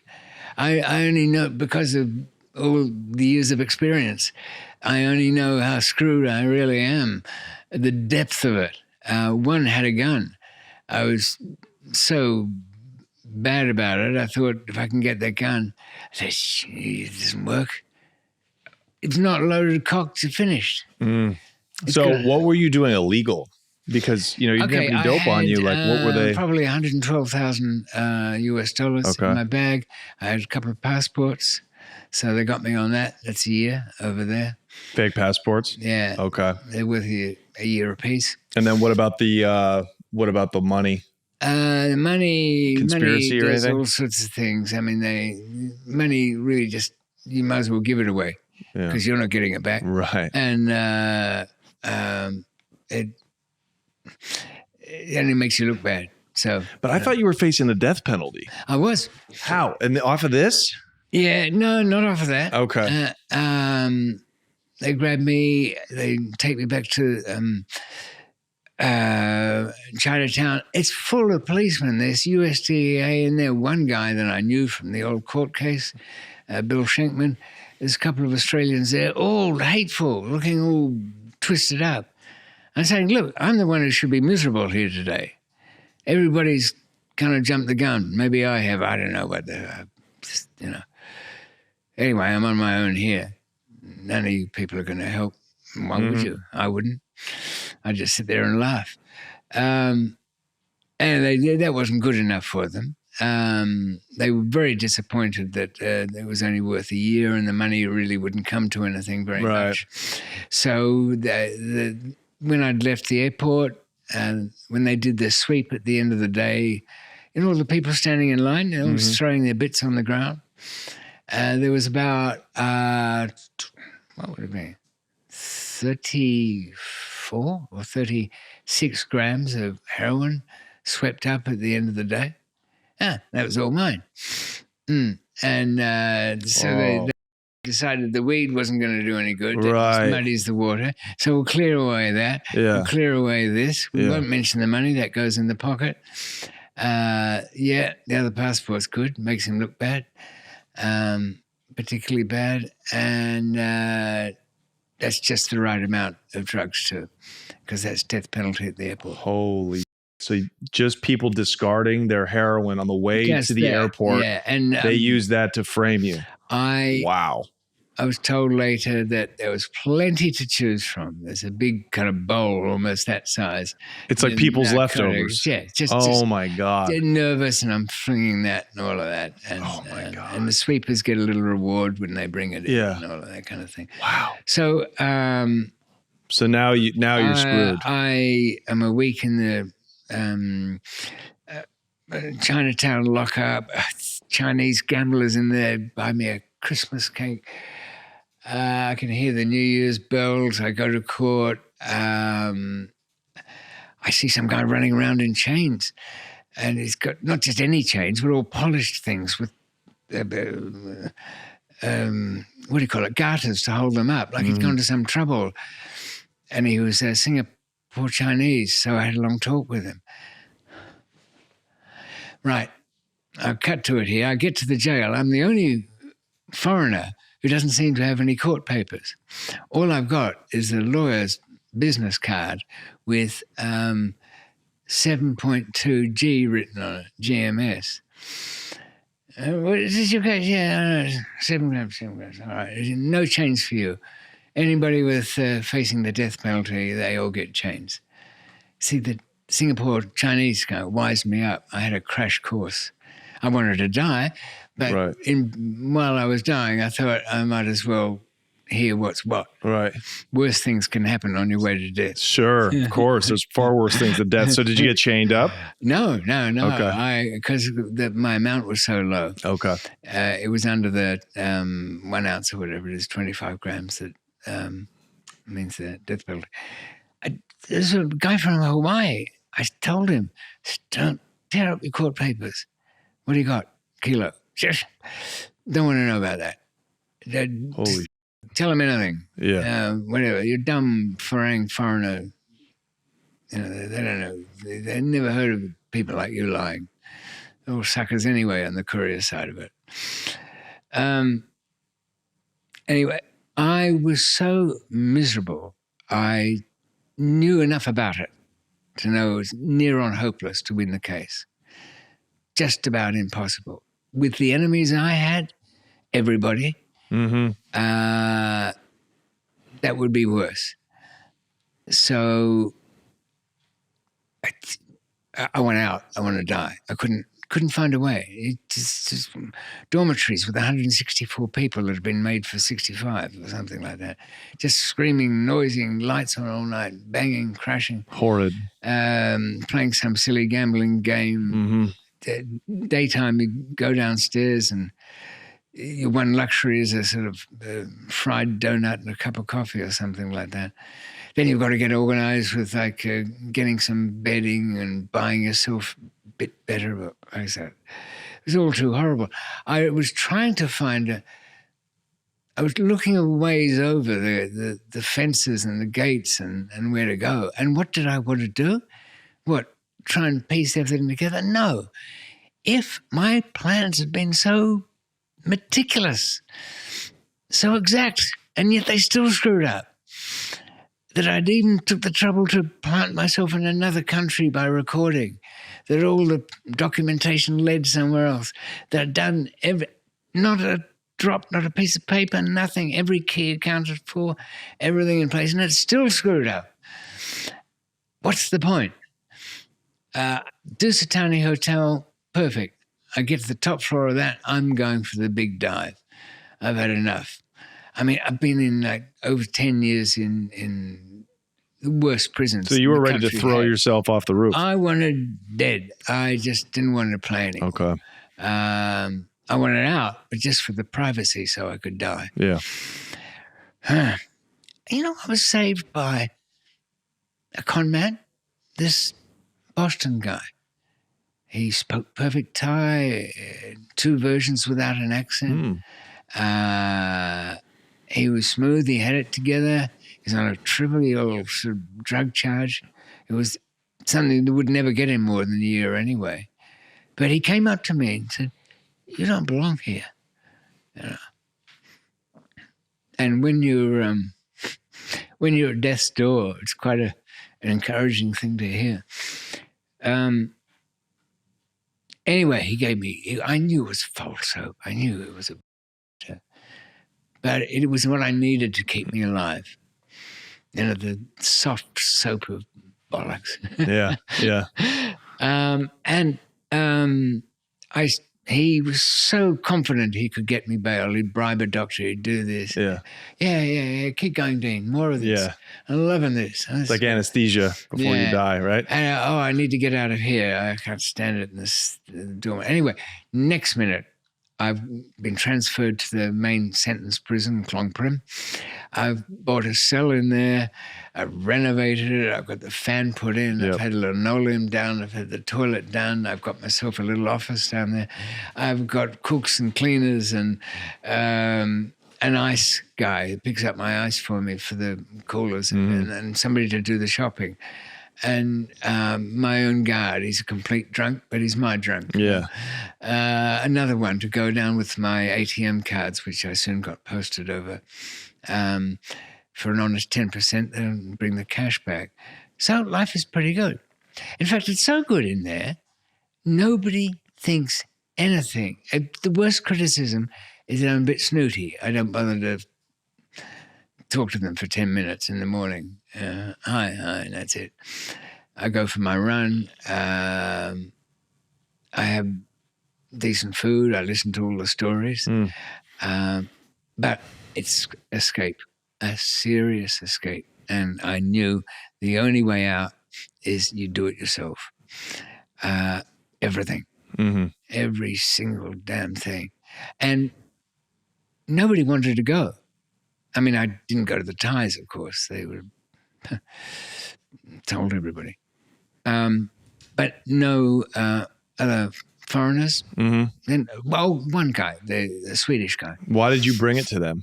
Why did you bring your escape plan to them? I didn't give the plan. We're all talking about escapes. All the foreigners talking about, you could do this, you could do that. That makes sense. Yeah, you keep it alive because you never know. One of these idiots might have noticed something in another building or on his travels. I mean, on Sundays we could go down to the kind of born-again Christian Nigerian meeting and whatnot. Have a big sing-along. I could see the outer wall there. It was tall. Wow, it was a big one. And it had electric wire over the top. And all of those things I had to overcome. But I've got the good things going for me. I've got privacy, relatively. I can come and go. Oh, I had 16 other plans before this. They all fell to pieces, even one which involved a key. Wow. And I got the key to my cell door and had a contraption to operate it and open it, because it's very hard to cut through. Out of all the sections of the prison complex had something like 20, I misunderstood it. It held 20,000 people in subsections and a women's prison and all sorts of stuff. Enormous. There's a moat around it, which is like 30 meters or something. A moat? A moat, wow. Completely encircling the entire prison, except for a driveway when the prison vans come over and a couple of little walkways or something for when the guards come in the back. I had friends come and walk around and tell me how awful it was. You know, what a challenge it was. I met somebody in there, and this is against the odds, who could be trusted to get me a passport. All of mine are burnt. I've got nothing. Right. And the passport had lots of caveats and ifs and buts. Any passport I used had to be stolen within the previous 3 weeks or obtained or whatever, because it had to have gone through the system. It's stamped in, it goes on the entire computer, and the visa's only good for a month. Okay. So I haven't got room to play with this thing, and it's got to be all perfect. And my picture's got to go in there, by the way, and I haven't got one, except on my old radio operator's license, which had a kind of a picture on it. Anyway, so the only one I thought might go along with it, and I kind of need him on the night, I thought, because he's big and strong, was the Swedish guy. But when I laid it out, what was involved, I said, look, tell me I'm wrong. I'll listen. Tell me there's some flaw. Where have I gone wrong? Where can I improve it? Where can we fix some problem? It never happens here. You realize we're just two foreigners in a huge prison with guards running around at night. Sure, they're half drunk, but I mean, they're there. You can't go down the front gate because they're like 25, 30 strong down there. You can't go through any of the gates. You've got to go over the internal. I said, yes, I've got a plan. We need like huge ladders and stuff. Yes, got a plan. He got sort of pissed in there and he said, you don't think this is a fantasy? What's your real problem? And I asked around, and apparently when he'd been out around town, he was everything he touched and he'd stay at somebody's place and end up robbing them, or he just didn't think far enough ahead. I came back to him. I said, look, don't worry about your past or anything. Okay, it's not great. There's two of us together, but we'll split up, and we have to. We can't be seen together. You look like a distinct thing. I look like a... And he was kind of halfway along it until the two Israelis turned up. They'd come from Chiang Mai, where they'd climbed over. It's a dinky little prison. Anybody could get out of it. But they got out of it and went to the guest house where they'd been staying. And this guy rinsed them out of all their money, $12,000 US, and then finked them out at the end of it. So they got grabbed by the police up there. The police were outraged. The worst thing you can do is ever escape from a prison. It had happened in Bangkok when I was there, and they'd killed these 3 guys. And Foreigners? put one of the one was a Singaporean, so they let him live. Okay. So I said, yeah, but we don't get caught. It's not helping, you know. You know what it is? It's something that hasn't been done before. I think it's just won't. Instead of breaking it down in parts, and it wasn't a matter of being desperate. It was kind of certainty, and things were going right with it. Like this passport had come together, the essential thing that I need to get out of town, because the Israelis had. You should have seen the sight of them. Their legs were all smashed to pieces. They'd hit them with iron bars and put rocks on them in this prison up there. And they just about survived. One fed water to the other one, and they lived, and they were shocked at that, and they sent them down to Bangkok in this big elephant chains that they were wearing. It was these mangled, twisted legs underneath them. And, of course, the Swedish guy took one look at these guys. Yeah. Yeah. All right, how'd it go down? The best way to deal with it is the night of. And the night of, I've got the only light switch in the prison. It cost me like about $5,000 to get that. I can't sleep. I can't have the light on all night. Yeah. There you are. I know. I go at night. Have some more money. Did I mention money? Midnight. Click. Everybody's a bit surprised. I'm going to bed early. Nobody in there knows except for the Swedish guy, because he was going to help me cut through the bars and everything. There's my manservant, Jet, and that's the only stranger except from an Indian guy who was a people smuggler, but a notorious fink and a complete coward, and my cat. Oh, no, the cat had gone. I'd had to put him to sleep. The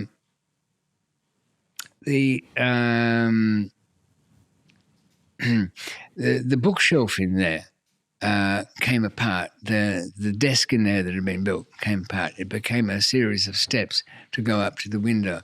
The whole shower came apart. It was full of tungsten blades for cutting through the bars.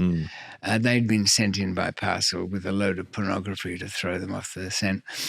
No, you can't have that pornography. Here, have your blades. Started cutting at the Swedish guy did just after midnight, and is it noisy? What are you cutting with? I'm using tungsten to cut a steel bar about 1 inch in diameter. Okay, gotcha. And It's like a Sawzall or something? It's like a handheld saw? Yeah, imagine a conventional handheld saw. Yeah. Hacksaw, I think. Okay. Is one of the Yeah. names for them. But I've just got the blade. I haven't got the thing. It wouldn't help me anyway because it wouldn't go through the bar. Oh, I see. The other thing. So I leave him to that. My job, got my eyes squished on the corridor, making sure the night duty officer is well and drunk, which he should be considering the amount of whiskey I packed around the place at that night. In fact, the whole Building 6 should have been completely rotten. There was one guy that I couldn't have working, and he was off duty that night. Even had to get his shift changed. It took forever, Johnny. I knew there's no way I'm going to be able to cut more than one bar on one night with this thing. It was a Swedish guy wants to keep putting oil on it. I can't override him in a rough way and say, stupid twat, you're going to have to just put up with the noise and go slower. The oil will just make it to I don't know, look, you've got him working away, leave him to it. Okay, the only disturbance to the next 2 hours, one bar's finally cut, sprung away from the wall. It had been so twisted over so many years under such pressure. It shows you what this was up against. I'd had maybe half of one cut to go before it'd be something like 4 o'clock in the morning. Swedish guy saying, look, we can do this over the week. I said, do you think I'll be here by lunchtime tomorrow if I don't go? The Indian guy was falling to pieces. I mean, this was serious stuff. Mm-hmm. This was like he was going to get physically harmed by the guards. Mm-hmm. And I had to put the fear of God into him. I went down and I said, look, the only reason, believe me, the only reason you're not dead now is because it would upset the other people in the cell. And I don't want them upset. But I will upset them if you give me any reason. Don't cough, don't make any noise, nothing. He sort of took that in and was quiet after that. I believe the next day was not so quiet. Anyway, I finally got out. And the strangest part to that is... How'd you get out? Okay. You cut enough bars? I cut one bar clean through, the other one 3/4 through. Mm-hmm. Sten, Swedish guy, he's got up there, standing just on the whole window and wrapped a towel around it and pulled it down so that I've got a gap of about 8 inches. And you're able to fit your body through and that? I could just grease up and squeeze through there. The bookcase, which is actually a builder's plank, has been squeezed through the window with an elaborate locking mechanism that turns the bookcase sideways and gives me something to hang on to. But I'm 3 floors up because they don't trust foreigners in cells down near the ground. Don't trust them in anything. You never know what they might do. As soon as I was out there, though, in my mind, it was all over. They were nothing to me in there. I mean, I'd given my money to my little manservant, I turned around. He wanted to come with me. He was standing there in his Sunday best with his letters and photos, ready to come with me. No, he would have been the end of me. So I've got 150 meters, or about a little over 100 meters of army boot webbing. It's the kind of... Hang on. You get out of the bars of your cell, but you're on the tier. You're still in the prison. Oh, no. This cell window faces the exercise I see. Gotcha. This is the outside world, but not the full outside world. I was going to say, you're still... Only within the yard of building number 6. Right. You still have to get over the main perimeter I've got fence. 7 walls to go. Oh, my God. So I climbed to the end of this plank, thrown this strip down there, slid to the ground. I had abseiling in mind. It didn't work. I tore the skin off my hands by doing it. But they weren't too bad. There was no sign of blood. It was just weeping, that sort of sebum, isn't it, that fluid. Sten pulled the plank back in, said, send me a postcard, which I duly did.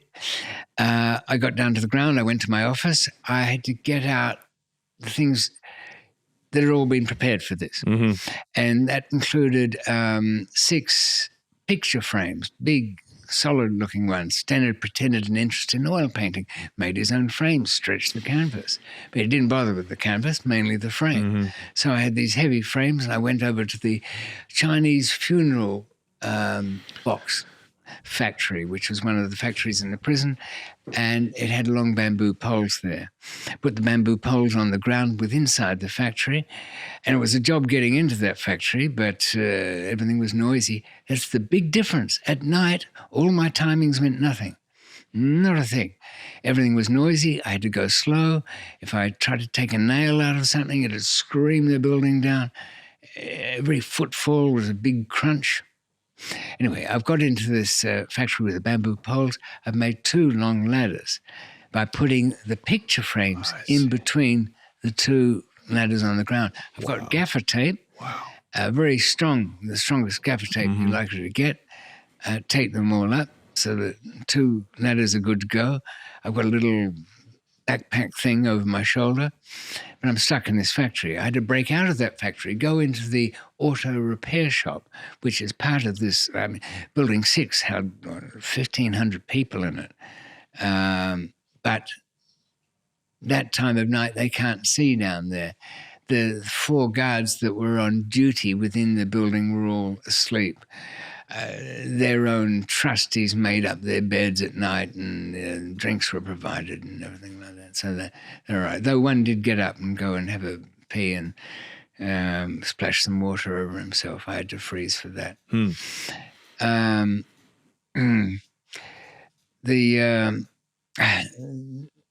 I got to, I'm still within Building 6, and it's getting on to like 4:30 in the morning or something like that. I had an elaborate plan where bamboo pole number 5 would pull down in between the buildings this wire. Like not razor wire, but certainly wire that's rusty and got barbs on it and all of that sort of thing. So I pulled down one of those, but I didn't have time for any of this. No time at all. So I joined the 2 ladders together. So they're really long, and I carried them in the middle. Michael used to be a pole vaulter. He told me how to carry something that was long and bouncy like that. You sort of lope.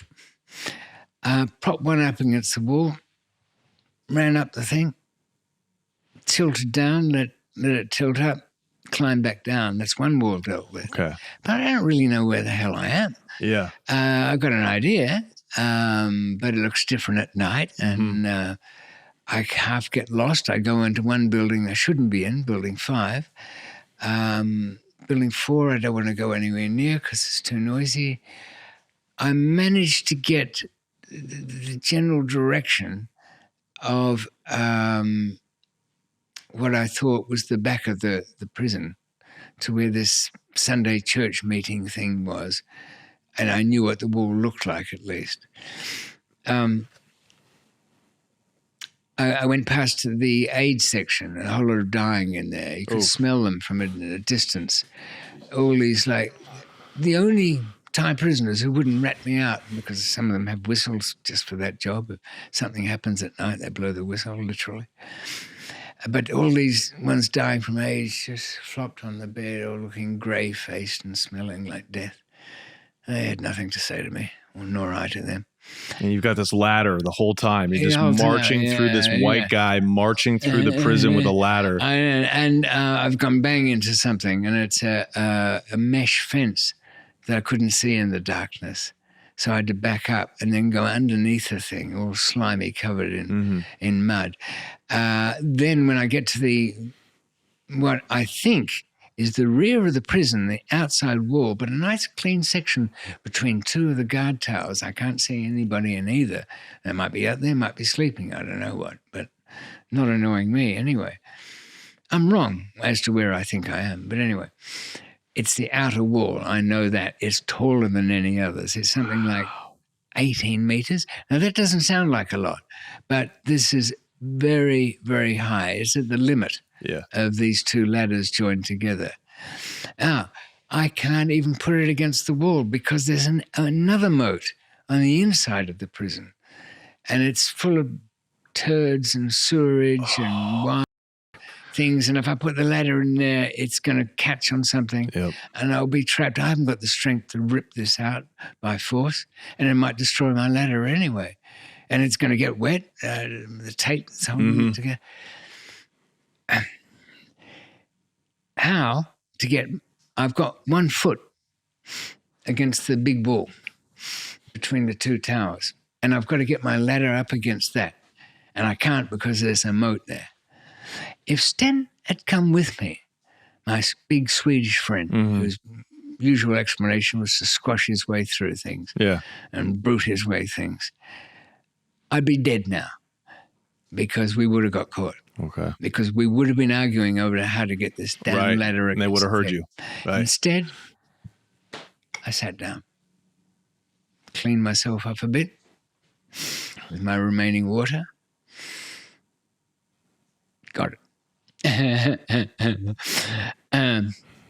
I suppose those who want to know the details of this next step should read my book, Unforgiving Destiny, but... they will. They will. But I found a technique which allowed me to use leverage, the bit of rope, the extra bit of bamboo that I've been lugging pointlessly all the way through this.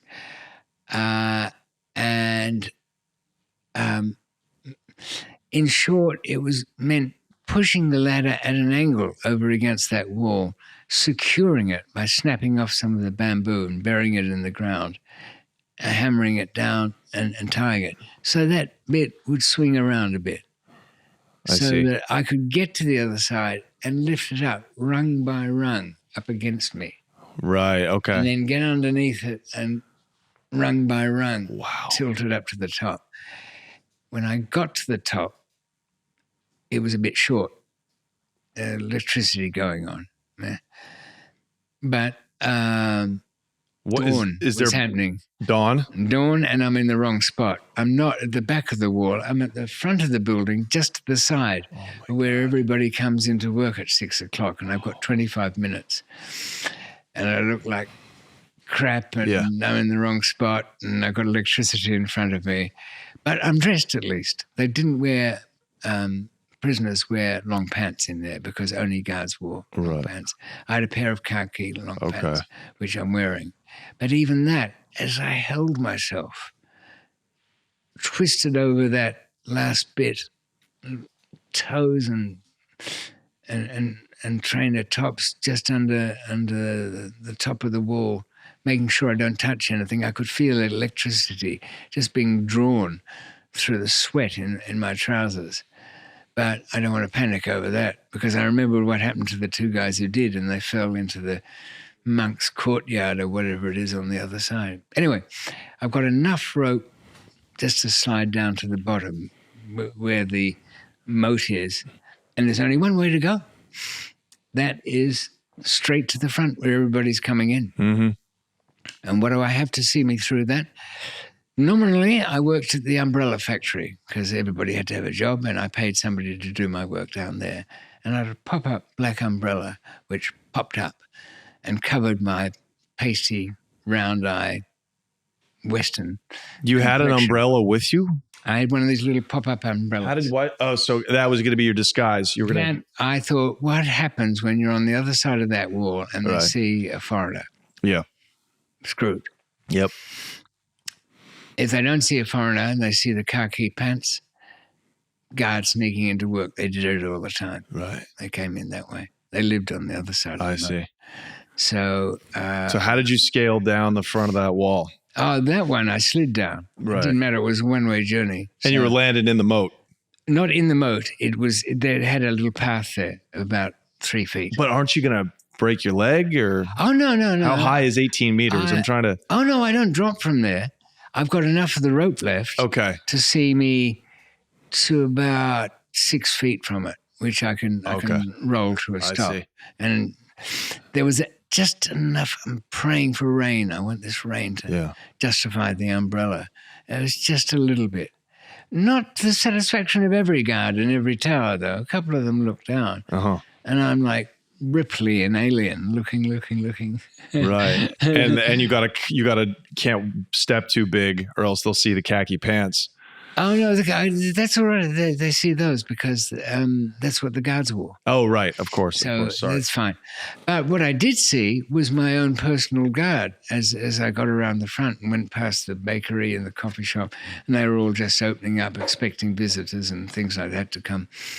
And, you know, it's strange. I think we recognize each other's footsteps, our gait, our manner of walking, because I could see he was driving into work with his new car, managed to get, and something about the way I was walking, admittedly a bit odd, the opposite direction to everybody else, but he thought something. Anyway, I just acted natural, continued to the highway, went over the big pedestrian walkway, turned around and looked back.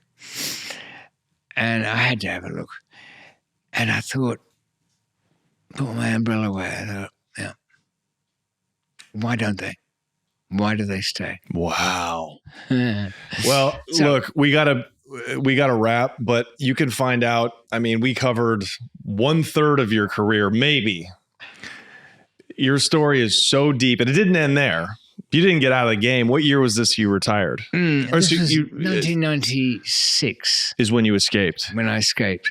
I managed to I went to Balochistan where my friend, his lordship was, and he took care of me for a while. And then I got together what documentation I could, got back to Europe, built a whole new life. Yeah. Only to see it completely destroyed in a few years' time. And they can find how that story concludes where? What is the name of your book? Unforgiving Destiny. Unforgiving Destiny. And you can get it anywhere. Go get it on Amazon. It's where everybody buys their books now. Yeah. I even recorded a voice narration on Audible for it. Amazing. So, yeah, I really, I just to end on this, I'd prayed for rain that night, escaping from Bangkok, and a little rain came. So I thought, the gods like me after all, they're saving me.